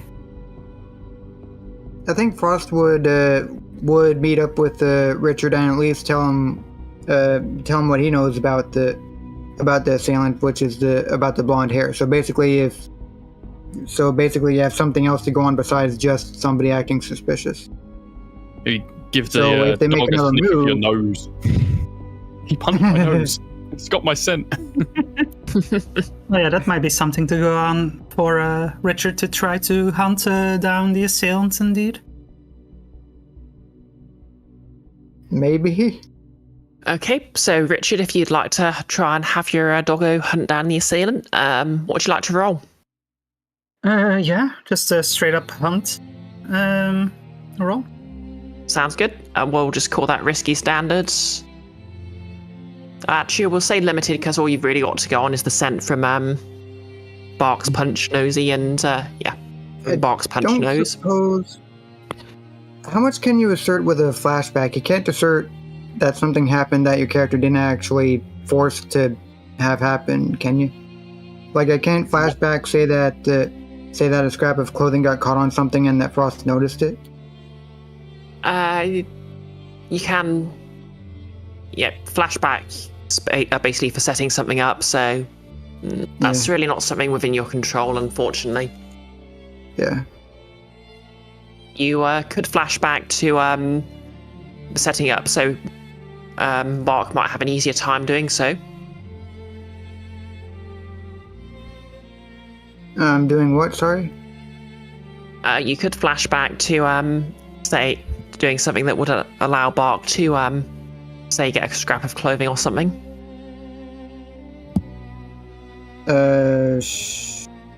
So yeah, if you could flashback to basically having a conversation with Bark on making sure, or Cray, making sure, something they could do to make sure someone could be tracked by Muttley. Maybe, yeah. I'm not entirely sure what. Yeah, I can't really think of how that. Like the most I can think of for something so specific, maybe like either a small knife or some kind of like small claw that like just gouge a bit of fabric off of somebody's clothes. But that seems like really niche, and where just grabbing the person would have been what I wanted. Yeah, that's fair. Or something off their person. Yeah. You could also flash back to how you maybe sort of secured the area so you'd have an easier time tracking someone. Possibly, like maybe just kind of set up detritus and whatnot so that it would create a trail more easily. Yeah, you can flash back to do that. Let me see. Yeah, I think that could be worthwhile. I'm not sure what that would be. I don't know. Setting something up like that sounds like a lot of stuff that I don't have any. Maybe Richard might have done that to kind of familiarize himself with the general like back entrance area. Yeah, you can just flash back and So tell you what, if you want to flashback, what would you like to roll to just sort of get the lay of the land and get a better idea where someone might flee to? Richard would do that. I mean, it would make sense that he would have been kind of just trying to move around in the shadows, lurking around the place, looking at the layout and indeed seeing kind of the escape routes and just general movement paths. What action would you like? That would be a survey, I guess. Yep, survey works. If that'll be risky standard, and I'll charge you 1 stress for this flashback because it's something you'd fairly reasonably have done.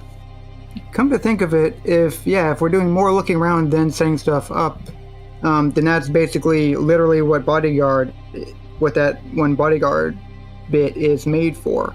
It says anticipating possible threats, but it seems like it'd make a lot of sense for also just like casing an area for like if something happens, where is an enemy going to flee through. Maybe we could do a group action. Yeah, if you both want to sort of flash back to when you're both doing this, you can both pay 1 stress and make it a group action. Okay. Okay, Right. so one of you is leading the action. They'll be taking any stress for any failed rolls, and you can both roll. I'm on 2 stress plus 1 with this. Same for Richard. Richard's already on 2 stress anyway. Yeah. But I think it would make more sense for you to lead. Yeah, with the bodyguard thing. I'll go ahead and so risky standard. Yep, risky standard, please, and that's going to be a survey roll from both of you, I guess. All right. Ooh, a 6, lovely. Oh, and then why does this keep happening? Ooh. Okay, so since you both got a 6, that's no additional stress. And that's a complete success. So yeah, I guess you sort of both carefully note, and you actually realise there's a couple of bells being stored right next to one of the sort of back doors. And you both, as the figure runs away, you both hear the very sort of distinctive ring of that bell. And so you know exactly where your target is and can move to intercept them. Okay, so you both immediately look at each other. You make eye contact. Richard, I'm gonna say you probably send your dog round to intercept this person as you and Frost both approach from the other direction. Yes, and Muttley and Dick have this kind of unspoken rule between them that Muttley needs to, when among others, now that they know about this very fast speed, Muttley is capable of moving at, that he should try to use it, but in a way that doesn't stand out too much, so just move slightly faster than a canine. Yeah, of the type normally would, but yeah.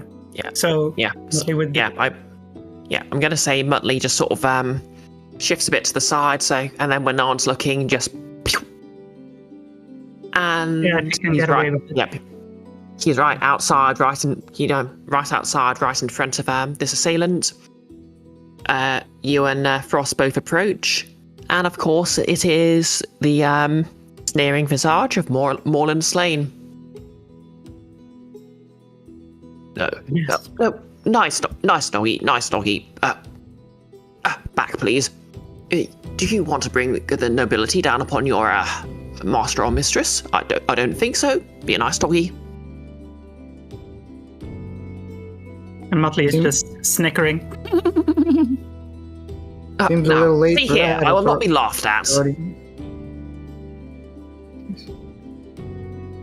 Yeah, what do you both like to do?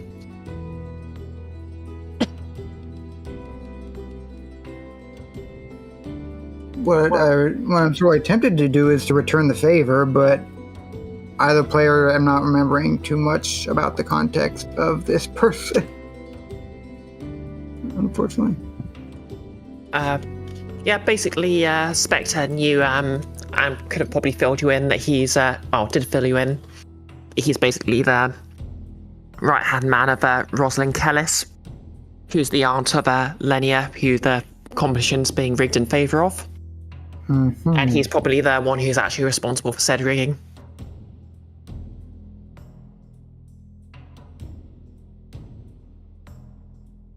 He sort of senses you both approaching him behind and raises his hands in the air. What is the meaning of this?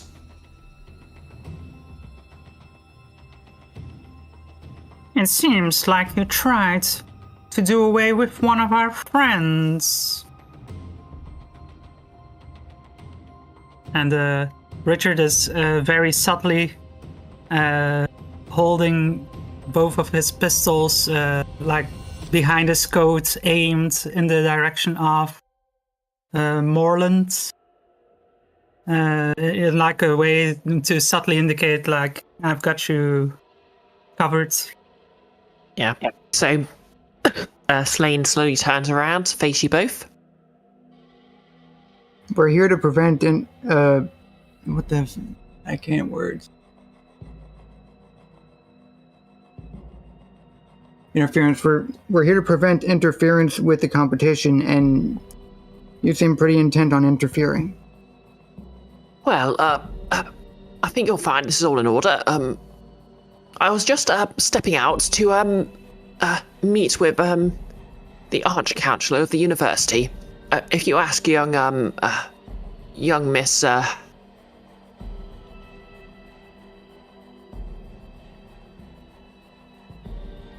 sorry, Iris, I'm completely blanking on your character's actual name. Corel? Mirror Corel? Oh yeah, youngest Miracorel, she will be able to tell you that I was invited to meet. Besides, if you feel this is being interfered with, I'm sure it will be completely out of my hands. He smirks.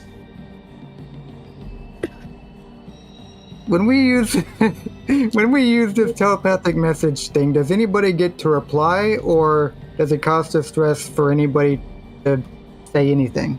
It costs us stress, and it's sent out to the entire cult. Yep, it costs one stress to post a message in the group chat.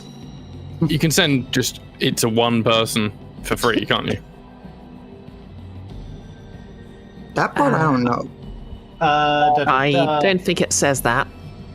I think it might.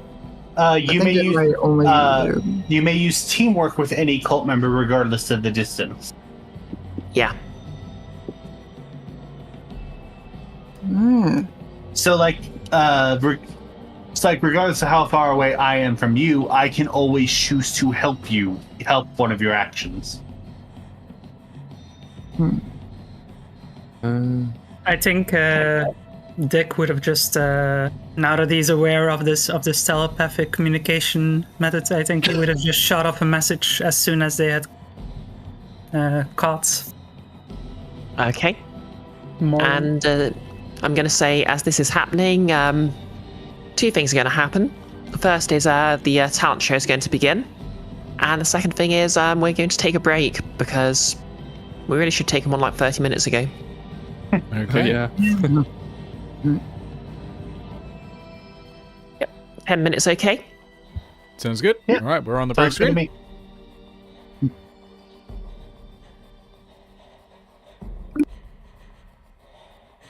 Honestly, I was asking because I wanted to check with Bark on this Moreland guy and basically ask, is it a very bad idea to punch him back?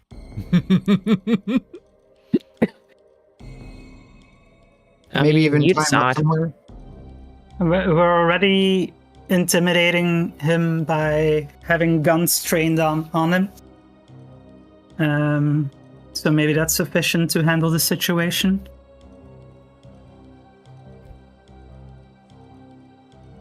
I'm assuming he's built to brawl, but he did fail to knock out Cray. I wonder how much success I would have knocking him out long enough to time up.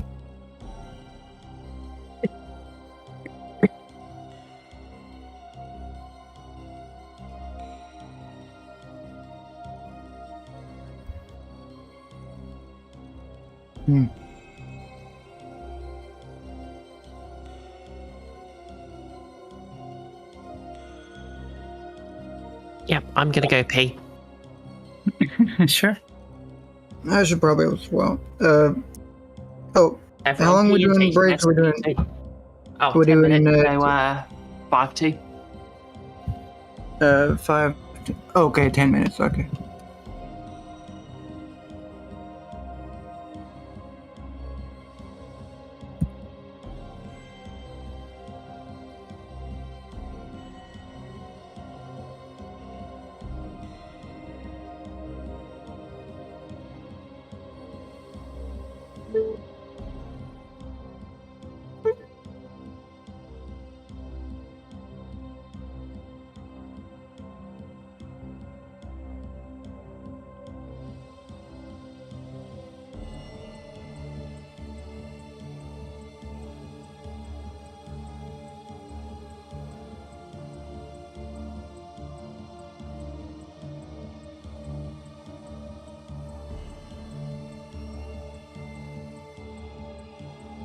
Yep, how's chat doing?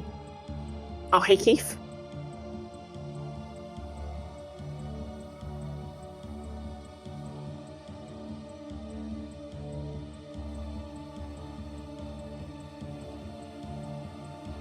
Right, and welcome to the chat, Mackellerate. Hopefully I'm pronouncing that properly. And yeah, I was in Nick's old Guild of Icon. Well, not old, it only finished a couple of months ago, but Nick's sort of first campaign on his channel, Guild of Icons.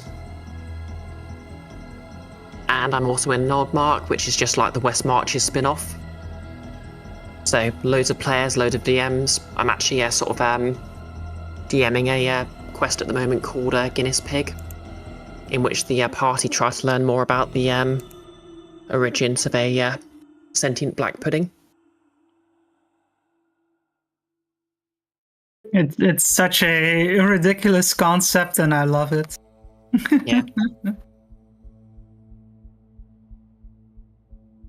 I mean, yeah. I'm not entirely sure what happened, but I just drew a random encounter that was an encounter with a sentient black pudding, and everyone just sort of befriended the black pudding. Yeah. I mean, I think that's a pretty good outcome. I mean, I always like it when the players sort of befriend the monster instead of killing them. But then I'm just that kind of GM.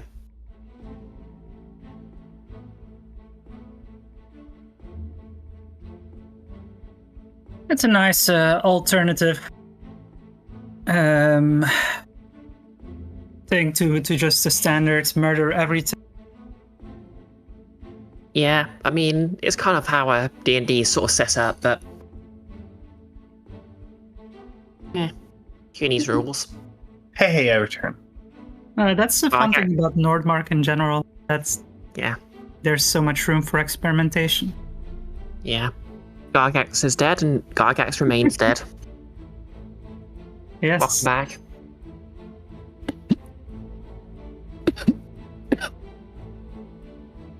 I am sorry, by the way, if I've been coughing into the mic. I have not heard any coughing. Oh, good. My plan to cheat at Who Wants to Be a Millionaire is going off without a hitch. It was never proven that they did that. It was just heavily taught. Maxcelerate, you're in Bootbot's recent one-shots. Mr. Blue... Oh yeah, I remember. Yeah, you joined the Discord recently. Pardon me. I haven't really seen much of Bootbot stuff, but they seem pretty cool.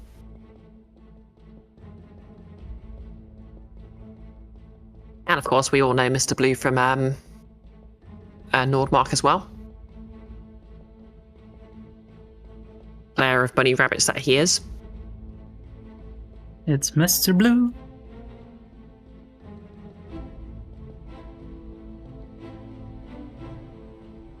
In fact, he was literally in a Nordmark session yesterday, in which my druid Tassel started her drug empire, as druids want to do. Started a Dragon Empire? Drug empire. Oh, Drug Empire. Oh, yeah, I mean, that was always, gonna be kind of where Tettle was going. Yeah.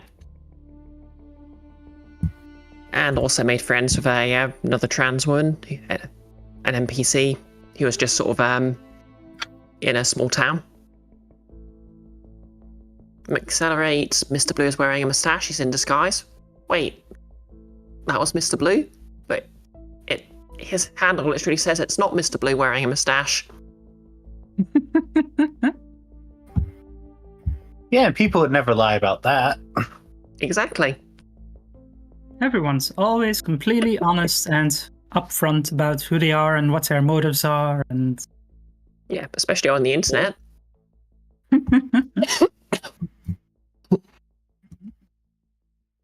Oh yeah, how are you enjoying the session so far, by the way? Pretty good so far. I'm enjoying it. Oh yeah. yeah, it's been fun. I mean, for me, it's kind of slowly getting back into it and getting accustomed to my new character, and also just feeling out how Richard fits in the crew, and yeah. So just trying to see where it goes. Yeah. Wacky races I was not expecting, to be honest. I don't know. It was just I saw this ghost spirit, a ghost hunter a special ability with the arrow fast ability for the hound's companion, and I was like, well, I mean, I don't know. Just somehow my mind went to wacky races and I don't know, just Dick Dastardly and Motley. I don't know. Yeah, just somehow coalesced in my brain. I don't know. It's all I kind of came up with most of the concept for Frost after one of the example friends for Cutter just accidentally reminded me of Titan AE. of the movie Titan AE. Oh yeah. How so? Yeah. Oh, one of the example friends is Kale, a vicious thug, and I was thinking, hey, that's kind of like the main character from Titan AE, and I think at the time I was already thinking of like I knew that I wanted to play a Cutter, and I knew that I wanted to take Ghost Fighter, and I was thinking of having kind of an ice theme, like at least with the name. Oh yeah. And then I remembered, oh yeah, there's like a ring of like ice crystals and stuff in Titan AE called the rings of Tigrin. So I was like, oh, I'll say his first name is Tigrin. Oh yeah. And I just decided to kind of keep going with the Titan AE nonsense. So that's why his contact, who's a smuggler, his name is Corso, from another character in the movie. Oh. Yeah, that kind of makes sense. Man, I can't remember any of that movie. Like, it has been so long. I'm gonna be honest, it's probably a pretty forgettable movie for like most people, but I was just like really liked it when I saw it and have the soundtrack and everything. So it's yeah, it's a movie for me and not very many other people, I think. Fair enough. Yeah, I sort of remember bits of it. Like I remember there's the opening scene where the Earth's destroyed, and then the main character has like a space chainsaw, and he's refused service in a diner for being human, and then he gets mistaken for a window cleaner. Yeah. And then like the sort of final scene, spoiler alert, where the guy who betrayed him sacrifices himself, and it turns out because the evil aliens are made of energy, they can just be used. Yeah, you can just plug them into a socket, and basically your phone will. It's like that meme where like I dropped my phone in my McDonald's Sprite and the motherfucker started charging. It's like, yeah, you just dunk your planet creating spaceship in the evil energy aliens, and it starts eating the energy aliens. Exactly. Who have been presented as like unbeatable the entire movie.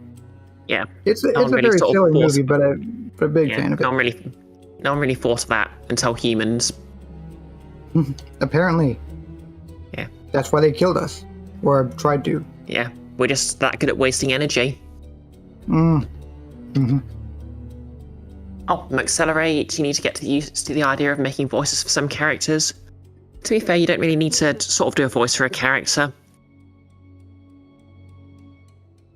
And even if you do want to sort of have a unique voice for your character, just for RPing purposes, you can do something like just use your normal voice, but give them a sort of a specific speech pattern.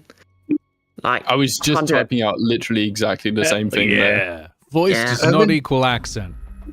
Yeah, I've been DMing for years. Save my life. Yeah, I've been DMing for years. I have yet to try to do a single voice.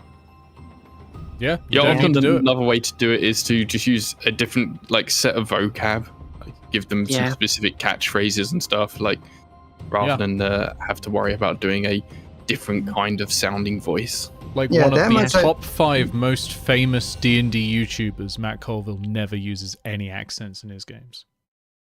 I mean, like for Tassel, I literally just just do a very calm, toneless voice and don't really change my voice that much.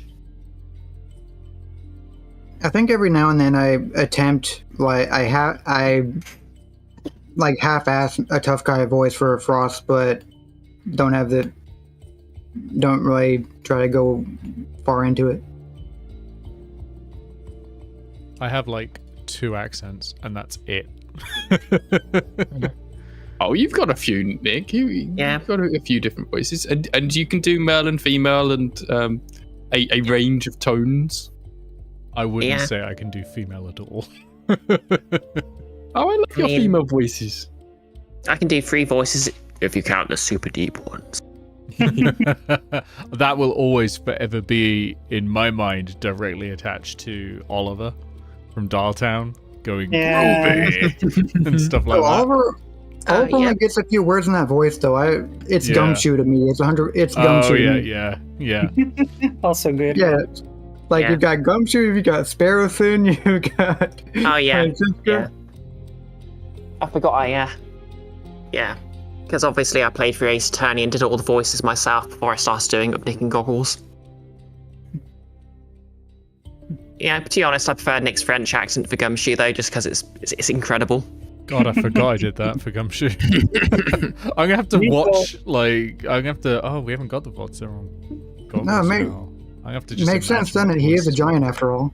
Honestly, my favorite voice that Nick has done is probably the Dupree voice. Oh. Oh yeah, Nick can do anything absolutely. Like, I think you've said actual Texans say your voice, your Texan accent's perfect, haven't they?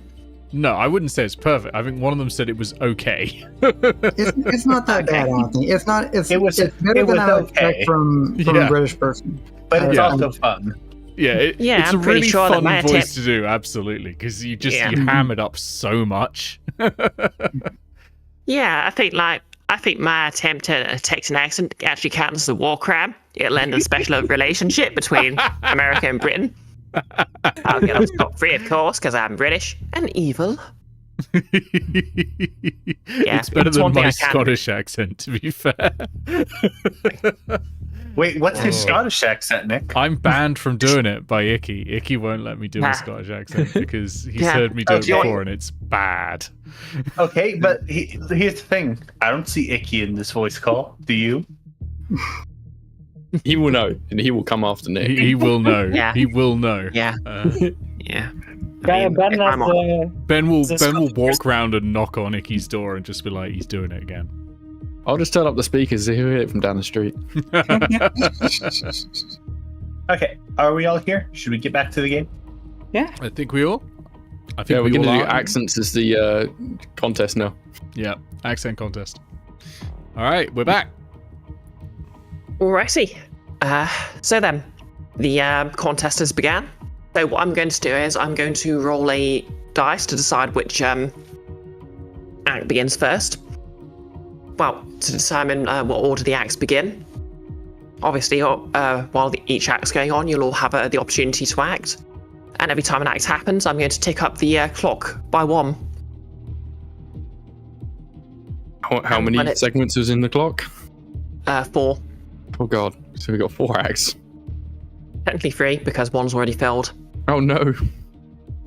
Yep, at which point, of course, the hot plate will explode. Where is the hot plate at this point? In the green room, Oh, that's okay. We'll keep it in the cream. where all the contestants are now Oh, no. converging. Oh God, That's right. Cray! Cray's in the- You've already Cray's got in the level green 1 room. harm. You can't be exploded. I'll be fine. Okay. So obviously, Frost and Richard have Morlan at sort of dead to rights. But let's see which act is going first.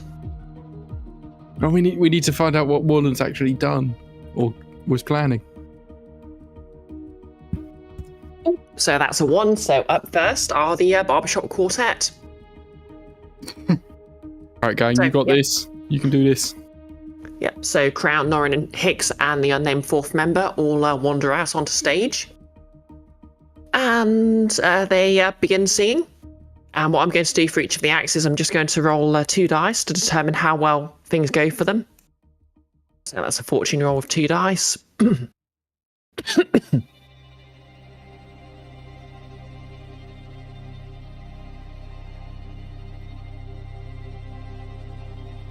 It really impresses me how sort of elaborate the Roll20 setup is for this.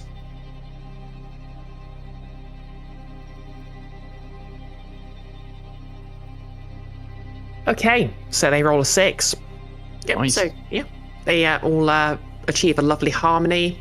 And, yeah, it's just beautiful, barbershop a cappella music echoing around the place as you all act. So, what's everyone doing? Oh, and Spectre, if you'd like to advance the clock by 1. Yep. Well, Spectre is currently still bodyguarding. Well, the good news is they got in before the hot plate. Yeah. Yep. And so, yeah, as you've finished setting up the hot plate, Spectre, the rest of the contestants all sort of file in. Everyone just sort of, it's just sort of, exchanging breaking legs and having the, standard conversation of, wait, that's a bit harsh, before explaining that's what you're supposed to say, and so on and so forth. So I narrow Spectre's my in eyes the at green all of room them. with me. Yes, I wiggle my eyebrows at Cray. Has Spectre told anyone what he's done or that he's done anything to the hot plate? No.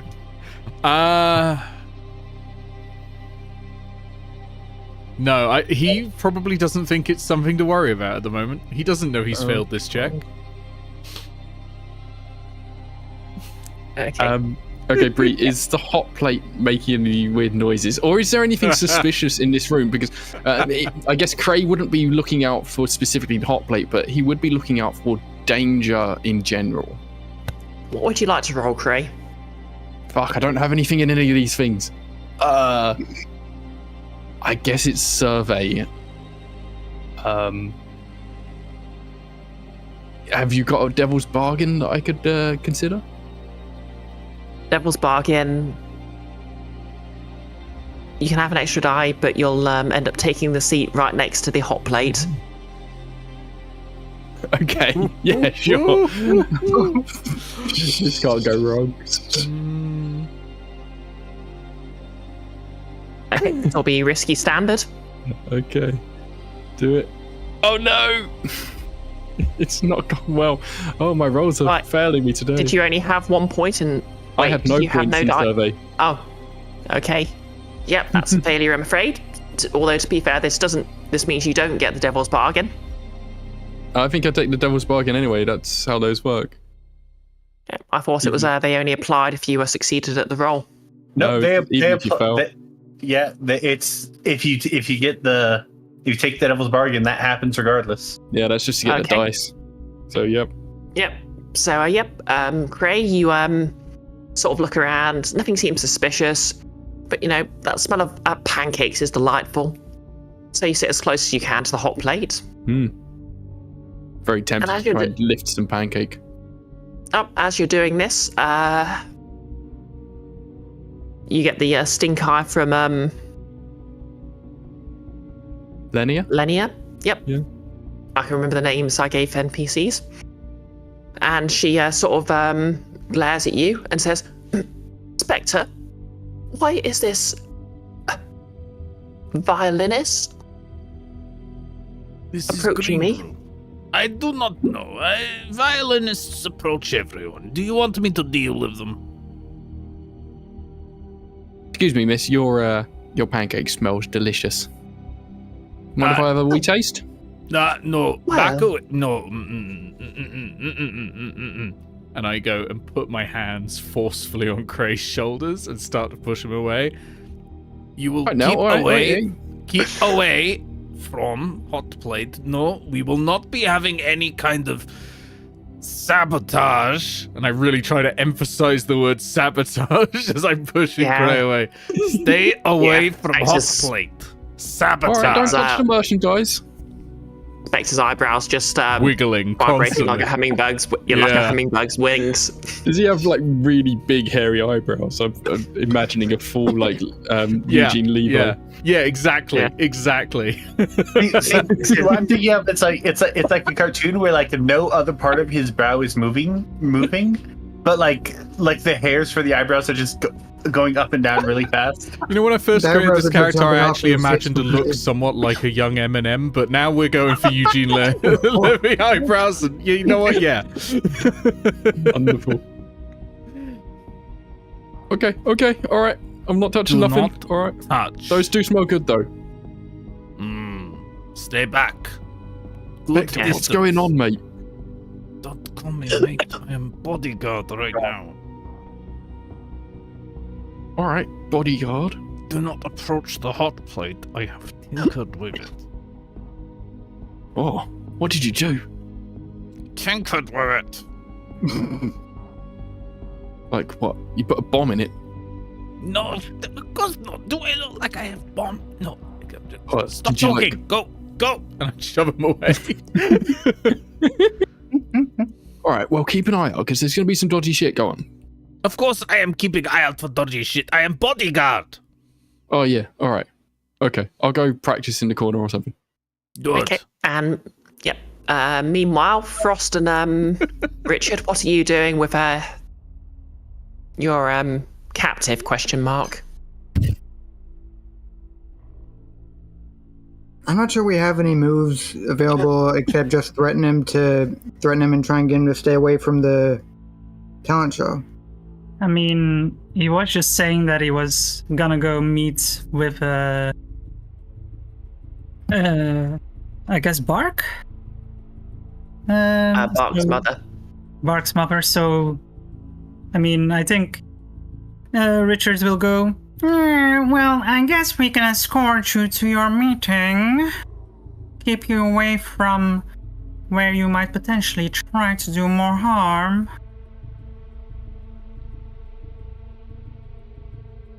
Yep. And what's Bark doing while all this is happening? Bark is sitting in the audience going, wow, I can't believe everything's going all smoothly. Nobody's called for help or anything. She's Oh, yeah. eating popcorn, watching the barbershop quartet. Yep. They, like, Actually, no, she is in the crowd hyping up the barbershop quartet. yeah. As you're doing this, Norin sort of tries to make eye contact with you. I'm hyping them up. Yep. Do you want to roll anything for this? There are too many character sheets in this game. Yeah. I will say this is just going to be a fortune roll. There won't be any consequences for it. I mean, if it's just going to be a fortune roll, then probably sway. Yep, sounds good. If you want to... Well, it's a fortune roll, so don't worry about position. Effect. Effect's just going to be normal.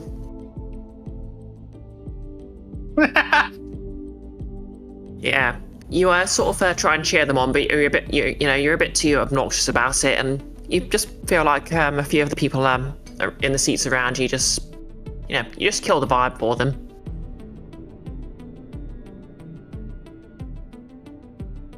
Although it looks like Norin specifically does appreciate the gesture.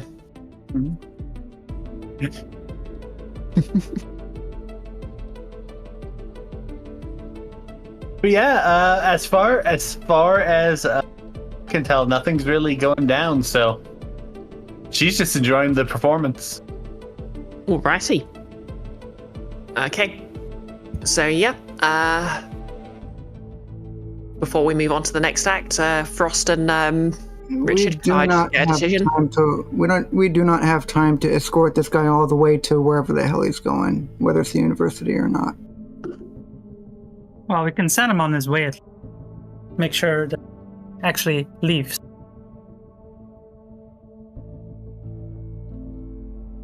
Look, our boy is winning this talent show, so whatever other business you have in the city, go and see to it there. We see you around here later. We'll be paying you back in full. Yeah, nothing malicious needs to happen between anyone here. If we all just stay cool and go our separate ways. Okay, what would you like to roll to make him just vamoose? I have something in command, do I? I have one in command. Yep, I suppose I'm doing command. Okay. Would you like to push yourself or take a devil's bargain? This will be risky standard. What do we have on offer for the bargain? Actually, no, I'll say risky limited because, why should he listen to you? For the Devil's Bargain, I think I'll actually offer you the same Devil's Bargain I offered to Bark. This will get Bark's mother involved. Why? Why me? Because you're having too much fun in the audience right now. That's why. That's fair.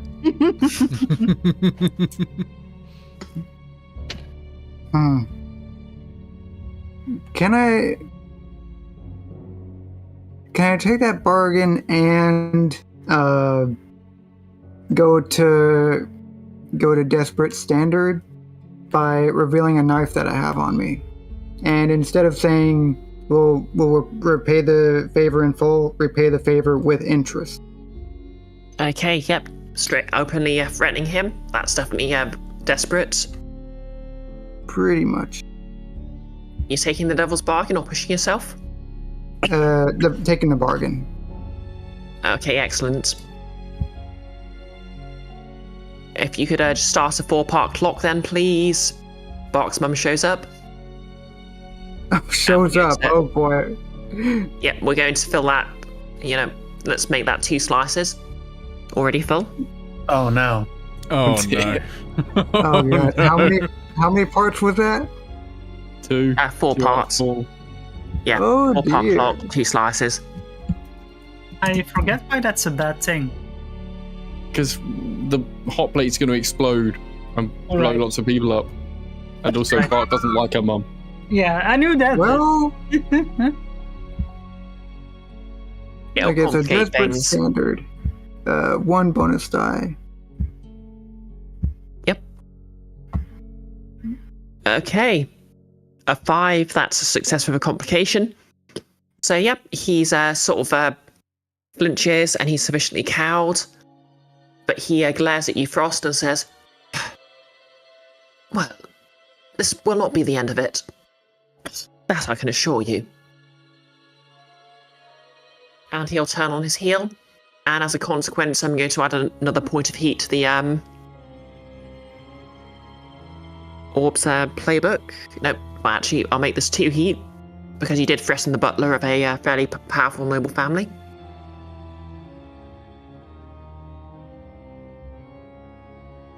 And yep, that's done.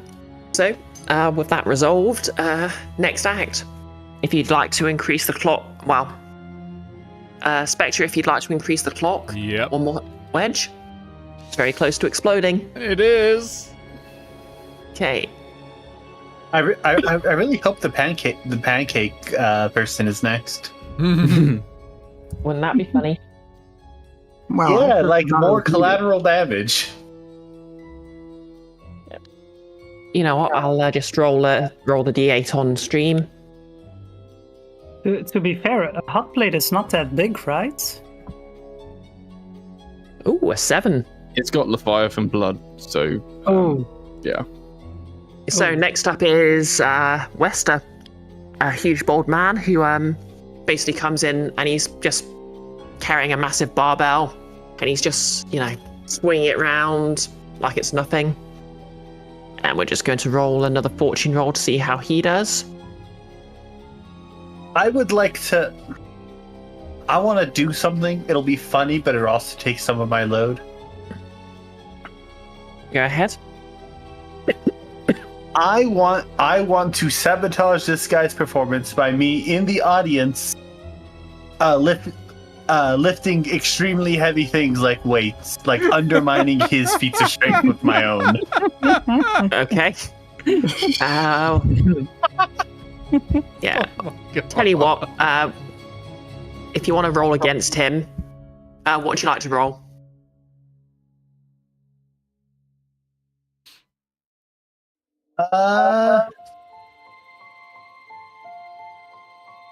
I think either skirmish or wreck would both of them would just be like raw physical like strength feats like that.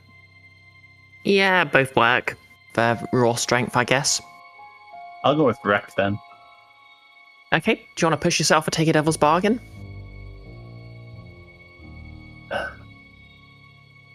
What's the devil's bargain? I am. I also I'll say 2 points of load for just to pull out something heavy enough to Yeah. sort of, for this performance. And devil's bargain. The clock for Bark's mum shows up will just immediately fill up. Like, this will be the exact moment she shows up.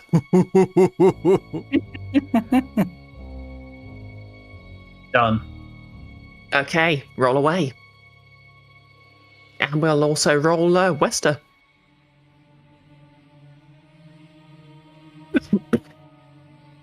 That's 6. Yep, and that's complete success. Wester has 2. That's a So, broken yeah. arm. Like, yeah. Wester is just completely undermined. Like, you just pull out a massive, what would you say you pull out?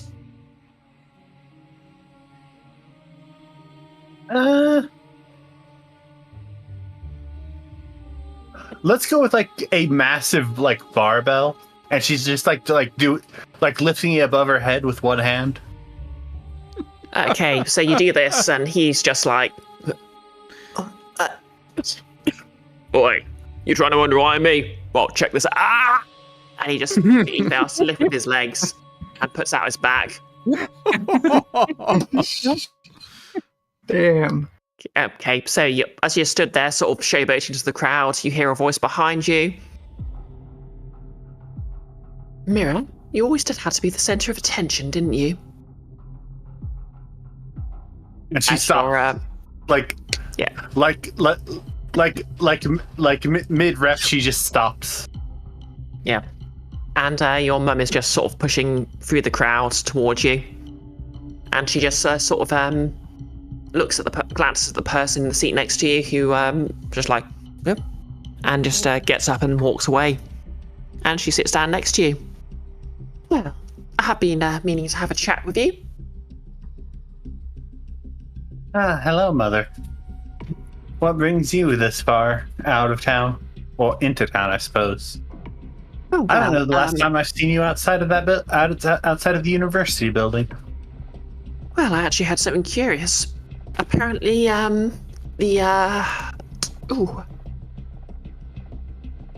Kellis's butler had a meeting with me, which is news to me, but apparently, you informed him of this. Huh. I'll be honest, news travels fast in the city. I was expecting the consequences of that to be at least a week down the line. Well, young lady, you should know by now. I always make the consequences as quick and swift as I can.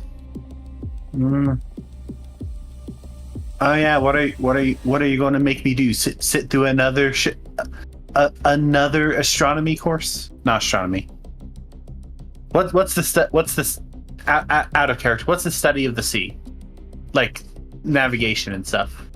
Marine biology, the only major anybody has in Florida. There are many benefits to it, but I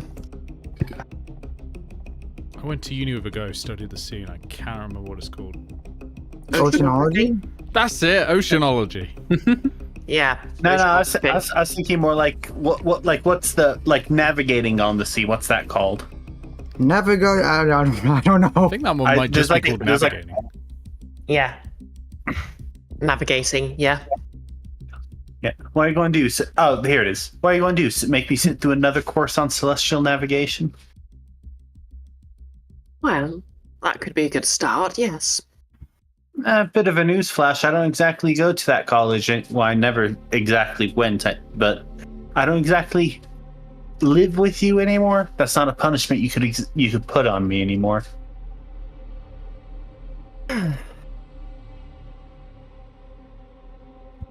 Well, young lady, the consequences will be as severe as I decide. You can count on that. Well, do tell me, what are you and your friends up to today? I assume you're not just here to perform. I'm not. I just couldn't let someone else be stronger than me. Yeah, one of my friends is here performing. as a matter of fact. Okay, roll something to sell this lie because she knows you like an open book.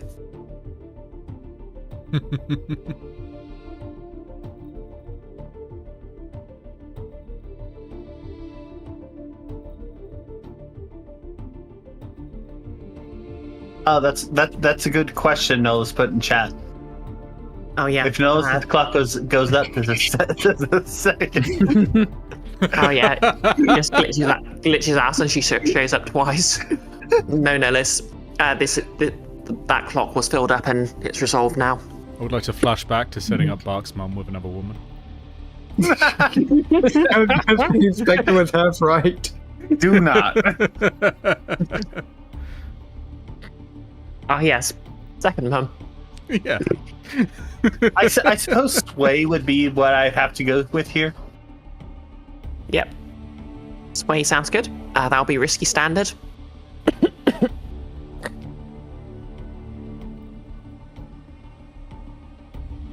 Oh That's dear. great. I mean, I suppose in the end, it does not matter if she knows I'm lying or not. Well, this doesn't give me much plausible deniability, does it? As the crew takes another 2 heat. Oof.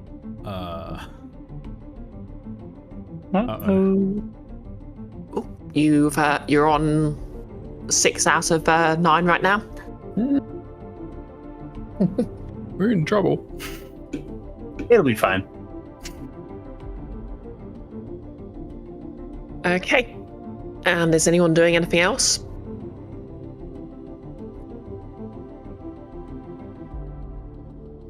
Maybe something about the live bomb in the green room? No one knows about the live bomb in the green room except Spectre and Cray, and we Yeah, the both two think people- it's all under control. Yeah, think- two people. Of course. I think Cray probably is getting increasingly concerned that something is going to happen because he was told there was going to be some sort of sabotage and there's been no sign of sabotage and no one's told him about any sabotage. So he's assuming that something is going on. Maybe we're being gassed secretly. Maybe there's someone's luring ghosts here and nobody's told us. So I think he might just be he might just try and get everyone out of the green room just in case. Interesting. Okay, so what do you want to roll to do this? I'm gonna say sway. Yep, sway makes sense. I'll say this is risky, limited effect because you're trying to influence an entire crowd, unless you've got an ability that lets you do that. What have I got? No, I don't They know are- specific to that. Yeah, some of them actually consider you arrivals, some of them, and they're all sort of meant to be here, so... Spread standard. I think maybe what he'll be doing is like start like fanning himself and be like, oh my god, it's getting so hot in here. That hot plate and this small room. Oh, Spectre takes off all his gloves. just like starts feigning a panic attack and like Just pass we've all this got to through get out of it. Duskvol. Everyone's got to get out. Get out. Okay, yeah. And I'll yeah, say can I that then this- make that to desperate standard then? Yep, you can trade position for effects. Okay. So desperate standard. Don't forget to tick your off your point of experience. Oh yeah, And cool. would you like to push yourself or take a devil's bargain? What's a devil's bargain you'd offer? Devil's bargain. Cray will still be in the room, regardless of whether or not everyone else gets out. Ooh. Well, I'll take that. Okay. Okay. Give me your roll with your extra dice then, please. Standard, 1 extra dice. Come on, this time. Hey, there's a 6. Okay, that is a success without any complications. Everyone just sort of, yeah, there's like some muttering. Everyone's like, yeah, it does feel a bit warm, you know. Yeah. It's And, like, really, you know, really warm. yeah, and the clown just sort of, the clown just sort of mimes putting on their collar. Yeah, maybe he's just making such a scene. Just nobody wants to be around this now. Yeah. And everyone just sort of files out of the green room, and sort of they sort of basically instead of walking straight out on the stage, they sort of go backstage and get ready to walk out from behind the curtain instead. So yep, Cray, you're alone in the green room. Did Spectre also leave? I would stay behind. Okay. Well, Spectre, I think they bought it. Okay. It's okay. I know I'm really good at acting. I wasn't really having a panic attack. I'm fine. Okay. Okay, so Spectre or Richard, you going to do anything else? Anything yourselves? I am. I'm going to try to wheel the. Oh no! to wheel this booby-trapped bomb onto stage. To try and essentially, almost like argue with people that No, the equipment needs setting up. Must be set up before a competition begin for my, ward. Okay, what would you like to roll to persuade everyone to let you roll them onto stage? I think it's sway, isn't it? Yeah. Yeah, Yep, I think sway. sway. Sway to convince everyone to let you do it. That sounds reasonable. Spectre, it's not even her turn. It must be set up early. Otherwise, if we are setting up at the same time, it will delay. Cadence will be all off. It will be bad. You're not supposed to be helping her. What? I am bodyguard. I have job. Oh, okay. You're in your contract. I wiggle the I'm eyebrow. going to call... This will be desperate standard because you don't know it, but you're wheeling a bomb. Desperate. I mean, I do know. I assume it's safe at the moment and will detonate. Yeah. You don't realise how close it is. Yeah. I'm going to push myself. Okay. Take 2 stress and add a die. Shit. Oh no. Oh no. That's a 1. Okay. So, quite a few things are going to happen at once here. Sorry, did someone say something? No. Oh, we're getting a bit of an echo from Summer. Oh, really? Yeah. Sorry. Should be better now, hopefully? Yeah, sounds alright now. Yep. Sounds good. Yep. Okay, so a few things are going to happen at once. First up, I'll just roll for the next act. FYI, Cray is 2 and the shooting pancake noble is a 3.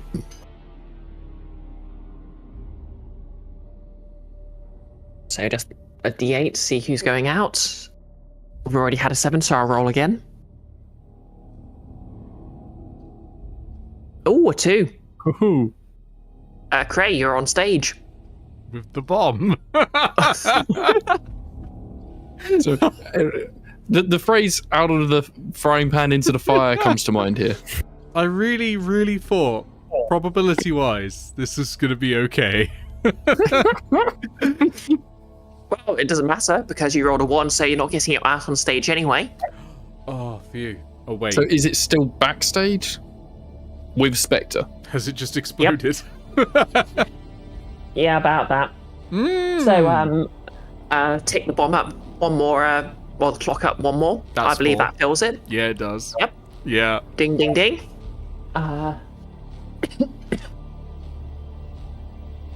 Okay, so Spectre, as you're trying to just, browbeat your way through and get the bomb out on stage, get the hot plate out on stage, like one of the stage hands just sort of stands there, and they look you in the eye. They're having none of it, and they just fold their arms and stand there. And you're sort of hoping they'll just pass and move aside, but nope, they just stood there. I must They set tilt up their head. equipment. Yeah, This yeah. thing needs to be You set and up, Hu- and I hit it. You and your Hughes Army Slaps. Guff. Slaps hot plate. This bad boy. Yep, and there's horrible high-pitched whining sound as the entire device, as a massive electric shock bursts through the device. You smell, well, everyone smells the horrible, acrid smell of burning Leviathan blood. It smells like the concept of fear. I'd like to dive in Spectre. front of the two people that have stopped me getting up on the stage to protect them. For what it's worth, it is just one person who goes by they, them. Oh, sorry. Well, to protect Yeah, them I- still, but just the one person. Yeah. Fair enough. Okay, what would you like to roll? Diving in front of them, it sounds kind of like, I don't know, would you take finesse? Or prowl? Or... Oh, finesse is much more like sleight of hand, isn't it? Yeah. Prowl does say This climb, swim, run, jump, and tumble. Yeah, I'll accept Prowl, just, dive in front of them, I guess. Now, I got a question for you, because this specifically says a teammate, but I have the bodyguard ability. And that says, when I protect a teammate, take +1 to a resistance roll. Oh, no, that would be a resistance. This isn't a resistance. Never mind. Yeah, Oh yeah, resistance protect is is like what a you... specific. Mm. Yeah, is a resistance is specific, what like, you... action. Yeah. So resistance is what you'd need to do, but well, you haven't suffered a consequence yet. So resistance is what you need for a consequence.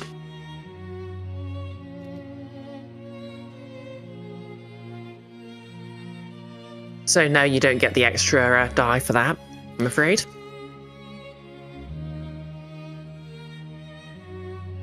Okay. Here's a weird one. Okay. May I expend my special armor to push myself for a feat of athletics? I mean, I Absolutely. have an ability that lets me do that. Could that apply here? It Of certainly me could. running and basically tackling them and knocking them to the ground? Because when I push myself, I can also perform a feat of athletics that verges on the superhuman. As a second feat that I've got, the Devil's Footsteps. Oh yeah. Yeah, you can do that. Doesn't sound very superhuman. You can pick them up and jump out the window with them or something. So I'll expend my special armor, grab them, and try to run faster than electricity. Okay. That sounds superhuman, yeah. Yeah. Verging Okay. on the superhuman, yeah. So what we'll do here is remind me, what's the bruiser tier again? I think are we two? I think we are now tier 2. Let me just double check. Yeah, we're tier 2. Okay, so what I'll do is I'll treat this because Spectre basically turned this into a bomb. I'll say it's a tier 2. Say it's a tier 2 bomb. I regret tiering us up now. And for ages advocating for us to increase our tier. Yeah. So what we'll do is we're going to sort of do this as like an opposed roll. Okay. So- I'm doing... I'm just going to do a fortune roll to see how powerful the bomb is. Let's see double ones. That's what we want to see. Okay, so Spectre's bomb. And what are you rolling? Prowl for this. Okay, Prowl. Sort of Okay, so athletic thing. yeah. So yeah, I'm going to say risky. No, what? Desperate. But Okay. because you're expending your special armor, I'll say it's going to have great effect. Okay. And I am pushing myself as per the expenditure of the special armor. Yeah. Okay. I'm going to roll the bomb. You roll your own thing. Let's see what happens. Anyone want to help That's a me? pretty good. That's a Because you pretty can good explosion. assist someone over great distances by spending stress. We Does do anyone not want to know help about me? the bomb. Damn, no, you don't. No, never mind. Cray does. Nah, never mind. Don't worry about it. It doesn't. It's all on you, man. Yeah, okay, fair enough. Oh, You made it this way, Nick. To be fair, you put Sick. yourself. Fine, you're fine. Okay. So, Spectre, you are just, your assassin's reflexes kick in.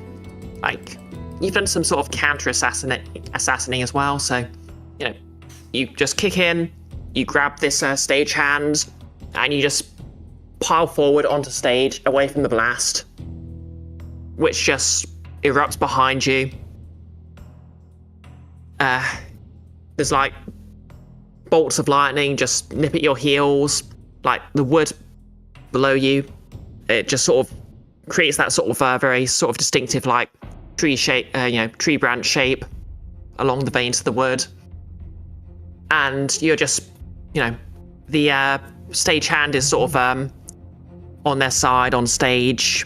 You're just like splayed out, and there's just like an entire sort of blast radius just at your feet. Because I was kind of hoping I'd get to singe you a bit, but no, you had to roll a 6. Good at what I do. And like the entire green room is a smoking wreck and on fire right now. I did spend 3 features to do that. And it was the first Howdy, die. I Spectre. didn't need to at all. I could have just rolled 1. Bloody hell, Spectre, I asked for a show, but this is overdoing it a bit. Yeah. Cray, would you still like to roll for your performance? Yeah, I would. I told Okay. you I would create a light show for you. Wasn't Okay. expecting this much smoke. People could barely see us. Yeah. What are you rolling to perform, Cray? I will roll sway, and I will push myself. Okay. Take 2 stress and add an extra die. This is going to be risky standard. I will be using my my fine. I guess it's called a fine heavy weapon, but it would be my finest violin. And I will. Do I get an assist from Spectre for the show? No, you're on your own, mate. I think are the words you just said to me. Despite the fact that our cult playbook specifically gives us a feature that lets us do this, no, you're on your own, mate. Well, you should have told us about the bomb, Nick. You're on your own, mate. Right. Oh, there's a 6. Why does everyone keep getting 6s? It's not fair. I did just roll 4 dice. Consequences. Yeah. So, Cray, you're basically able to play such a beautiful, mournful song. It completely overrides the fact that the building just partially exploded. Oh, it's exciting. This is an exciting, fast tune, this one. Yeah. And Oh, fine, going with the sparks and the flames and the smoke. Like as the beat drops and the song picks up, that's when the explosion happens. With the 1812 overture. Yeah, it's just so engaging. The audience do not budge when there's an explosion. And as I'm doing a sway, I can use my mesmerism feat to get everyone to just forget all of the things that just happened, and everyone can just leave and be like, "Oh yeah, accident, something, yep." Okay, and as you're sort of completing your song, Lenia just runs out onto stage and says, "No, my hot plate is destroyed, and I will not be able to perform tonight. I'm leaving." There's always next year, love. Well, it looks like this. It looks like this a town show just got flipped on its head. Dun, dun, shh. Okay, she stepped over the I presume you're slightly still groaning doing like stagehand. reps and still lifting while doing all of this. Yeah. No, Bark, next year it's you up here, mate. Yeah. no, Um, she just yells this from the crown in like a heckling manner. Yeah. I'm imagining Cray like hopping around on stage as the stage is getting increasingly hot. It looks like he's doing a jig, but he's actually just trying to like stop his feet from getting burned. Okay, so Lenia just steps over the stagehand who's groaning slightly and trying to catch their breath. looks down at Spectre and says, "And Spectre, you're fired," Oh, damn, mate. and storms What? off. What? "You'll never work in this town again," she says as I- she storms off. I walk straight over to the bar and I sit down and I say, "Get me a glass of water. Put ice in it. Oof. Oof. I want to feel something tonight." No. Yeah. The bartender looks at you and makes it sparkling iced water. I nod and then I down it. Do a little burp because it is sparkling. Gassy. Another. Coughs like someone taking their first ever toke. Okay. We thought he would have to trauma out before he would do that. Well, Meanwhile, he's just failed his entire obligation. He's not happy. yeah. You see, Meanwhile, you didn't even work for her. I've been fired. Fired from a job he didn't even have. I never get fired. Not without Meanwhile, killing the person who's fired. Bark, your Yeah. mum has a glazed over look because she's been mesmerized by Cray's song. "A lovely concert, dear." Wonder what the explosion was about. "A very exuberant special effect."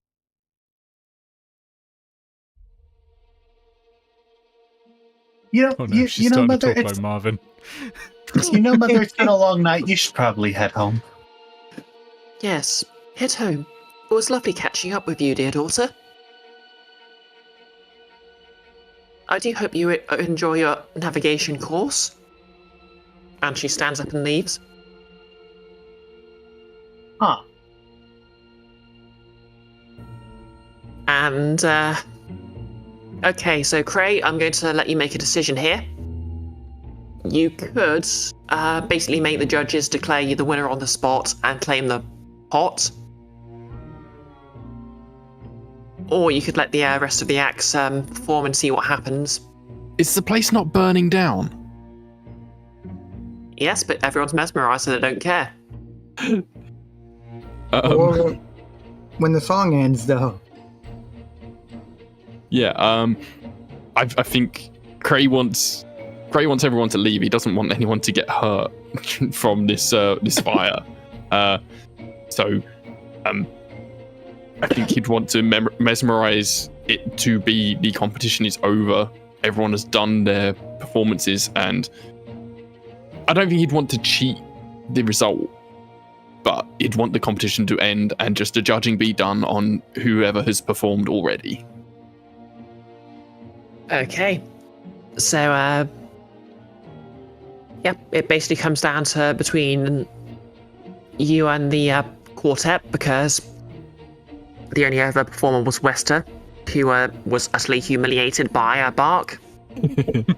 Well, technically, you could argue that Bark also competed. Yeah, but Bark didn't sign up, so she's ineligible. Next year, Mark. Next year. Okay, so Crowl cackles the clown, just sort of mimes their way out. Melos and Raven sulkily start putting their books back in their bag and walk out. They both give a nod to Bark on the way out. And Lucilla, who is a very sort of rough, dodgy-looking woman, makes the eyes point, throat slit gesture at Cray before storming off. Gives a good thumbs up. Wester has already been carried off in a stretcher. And the sort of judges are deliberating as they're slowly walking away from the fire. Do the ceremony outside, yeah? Yes. So outside, there's Cray and there's the quartet, and the quartet are all sort of congratulating each other for a great performance. They sort of gesture to you and sort of they're sort of slapping you on the back and saying, "Oh yeah, you did great, Cray, as well, Cray." Yeah. That was the best violin I've heard in years. Yeah, you guys got this though. Yeah, this is all you for sure. Oh no! This is all you. It's gonna be you. It's all you. And would anyone like to do anything with the judges, sort of towards the judges, or? Nah, I think today was a rousing success. No matter who wins. I imagine Frost and Craven are just now walking back, looking at the fire and going, "What the hell happened here?" I will be replaying the events of tonight in my head at 4 a.m. for the rest of my life. I just keep it in your head, yeah. Okay. So the judges. Sorry, go on. No, Spectre. My friend. I think we're friends. Colleague. Spectre, my friend. She can't fire you. You never worked for her. I worked for her. It may not have had a contract there, but I agreed to work for her, and I got fired. I am never fired. You fire Spectre, you get shot. You understand? Same with Lady Clay. She died after firing me. Admittedly firing me by trying to blow me up with a bomb. But firing me nonetheless. So what you're saying is you have been fired before, and this is nothing new. But that... it doesn't feel good. Like, you have probably failed before. It does not feel good. I do not fail. My reputation is everything. If I fail and I'm fired, then people start to question. Spectre may be losing edge, or maybe he's been enjoying flavorful eel pie, and then it is all over. While Spectre is ranting, walk over to the bar. Is anyone actually manning it, or have people evacuated? Okay. The bar staff have sort of evacuated along with everyone else. She will grab a bottle of whatever is alcoholic, just like anything, and walk back out to Spectre. Okay. Here, Spectre, it's a special kind of water for when you're feeling down. I know what whiskey is. Apparently not. This is bourbon. Okay. So, while you're having this conversation, the judges are going to speak up and say, well, we're ready to announce our winner. This is, of course, the prize is, of course, going to Linnea Kellis for her astounding pancake flipping. She had nothing to flip the pancake on, I thought. Oi, judges, what's going on? She ain't even here. Well, moreover, the contestant officially withdrawn from the competition, therefore by your own contract makes him ineligible for winning the prize. Okay, and you sort of realise, because of the sort of mesmerism, they're still sort of acting as if nothing's happened. And, yeah, you realise they were never going to declare anyone else the winner. They're on autopilot. Cray, you Maybe caused not. this mesmerization, right? Wait. And Bark walks up to the judges, who are still mesmerized, right? Yep. And she says, "Thank you very much for this win." And she holds out her hand to collect the prize money. What would you like to roll for this? Oh. I'm going to try for command. Yeah, well, you're pretending to be Linnea Kellis, so absolutely. I would like to I'll give an assist as assist. her bodyguard. Because they're Contract. pretending nothing's happened. Or they're mesmerized, so they don't know anything's happened. That means they probably don't know that I've been fired. Okay. Can you have multiple people assist? Or can just one? Yeah, Don't just know. one assist. Okay. Yeah. So to assist, you spend 1 stress, and that gives the other player character an extra die. I'll do it. Okay. Okay, so Bark, you've got an extra die. You are. That is going to be. Should this be risky or desperate? I would argue controlled, given they're mesmerized. Yeah, you make a good point. Controlled, standard. And I get a bonus die. Yep. You know what? I think it's time. I would like to push myself. Okay. Can you push yourself when you've been assisted? Yeah, you can. Yeah. You can't push Okay. yourself when you've taken a devil's bargain, but you can if you Okay, yeah. otherwise. So take 2 stress and add another die. Yep. Let's see how this ends. A 4 with complication.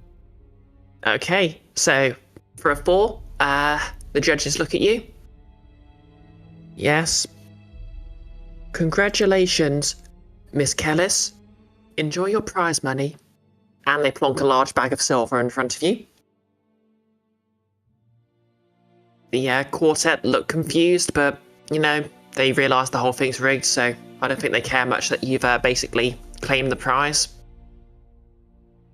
Hicks sort of whispers to Cray, "It would have been you anyway," and gives you a wink. Oi, Bark, I think maybe we share some with the gang. Like, they did get us here in the first place, right? Yeah. And Bark is... I will say what my response to that is not exactly my choice. Because that fills up my stress meter. Oh. Okay. Yeah. So, Bark, you the entire crew, you do see from a distance, absolutely fuming, is Lenia Kellis. And as the complication here, I'm going to mark down on the crew's contacts as an enemy, Oh. Lenia Kellis. Uh-oh.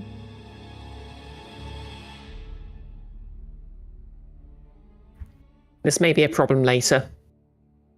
Oh, that's for later. Cult of the Frying Orb. pans at dawn. Luckily, ours is haunted. Hers isn't. Ox musket. Well, shame. We're gonna have to just do something about this. Yeah. Oh, and I'll say you're now at -1 with the Leviathan Hunters.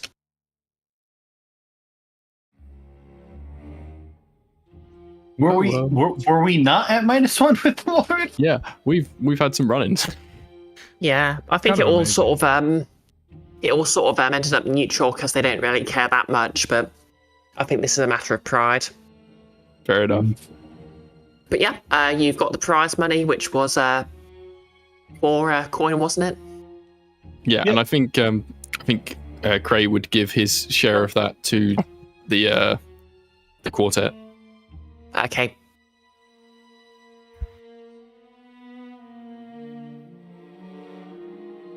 In fact, Catch you I'll next say it's time, 5 guys. coin. I'll say it's 5 coin, just so you can all split it evenly. Thank you, generous GM. Hey, free coin. Nice. Okay. Nice. Maybe we get out of here before the fire crew Yeah. comes. Yeah, and with that, you see ravens circling overhead. They don't sort of cry or land, so no one's actually died, but the fire's beginning to spread, and that may change soon. And this would summon the spirit wardens. So without should further ado, yeah, you leave with your ill ? Gotten gains, and that's another quest complete. I hail a goat cat taxi and we. So many near-death experiences just happened. The Ravens all had to have a near this place experience. I was trying to see make the the Discworld reference work. I don't think it worked. Yeah. The ravens were sort of sensing a murder. Mm, And so they formed one. Exactly. wait, Crow's a murderer. Is Raven's a murder? No. They're an unkindness. Raven's not a murder, but Yeah, it's unkindness, close I think. Yeah. But like ravens probably like crows, you know? They're both Corbins. Exactly.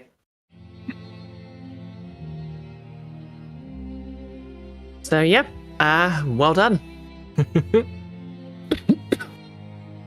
I feel like we made that more complicated than it needed to be.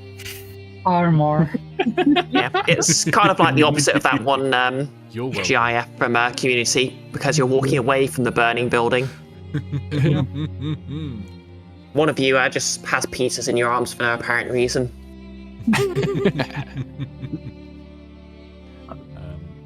All right. That was great. Thank you very much, Wait. Bree. Wait. There's one thing I want to do. Bark is going to, as we're taking the goat pulled cart back. Bark is going to talk to Spectre real quick. Spectre, I need your help with something. What is it? I am willing to do things, for money. I think we've been getting a bit content lately with where we are as a cult. Not enough killing. Honestly, we don't have enough power in this city. What is your plan? First and foremost, expansion. Perhaps getting rid of some rivals. How I like familiar some are you of with this. the wraiths? Too familiar, if anything. They keep bothering us. What say me and you we start bothering them back. I like this plan of yours. Yes. Just so you know, because Bark's chest filled up and she got a trauma, I picked Reckless as mine. Oh. Wow. I That's think what we know killed what we're Alias, doing good next luck. session then. Yes, let us take it to Raves. Let us hit them where it hurts hardest. With bullet in brain. Yeah, because we don't have enough heat and wanted level. Bullet in Yeah, brain.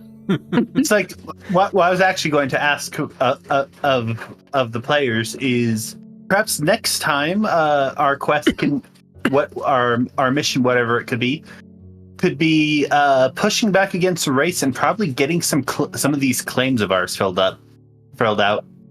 Because we only got one of them. Territory.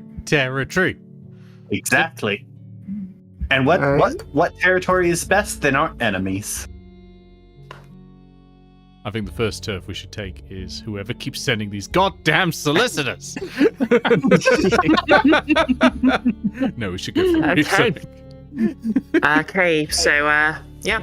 Do you want to do XP on stream, or do you want to? Oh, we'll do that after the stream because that's a nice chill downtime thing. I will end the stream now, and not least because then I can turn this light off that's shining straight into my eyes. Thank you so much, Bree. That was fantastically run, and thank you everyone, obviously, for playing with us. Yeah. Thank you, Bree. Thank you, Nick, for hosting. I did very little. It was great. Thanks everyone for watching. Yeah, thank you everyone for watching. All right, I'm going to go to the actual screen, so you'll all be muted, but I'll be back in a sec. I mean, do feel free to start the downtime without me. I'll be there in a sec. And Bye, everybody. Bye. 99. All right, thank you all for watching. I hope you will have a wonderful weekend. The Pentasubathon is back tomorrow in the evening, so come back for that. Huge thank you to everyone who supports this channel. Their names are going to be appearing on the left. It comes up quite quick. I will try to read them as quickly as I can. You can get your name here at ko-fi.com/HisCursedness. Thank you, Super Talia DX, Willow, Alwive, and Ben. You've been bringing the revolution. Ikifu, Cat Bagnia, against Ape, Goggles, Cray, Perko, Crimson Hill, Summer B, Terran Jokes. I did it! Came back to the wrong page. You can ignore all this.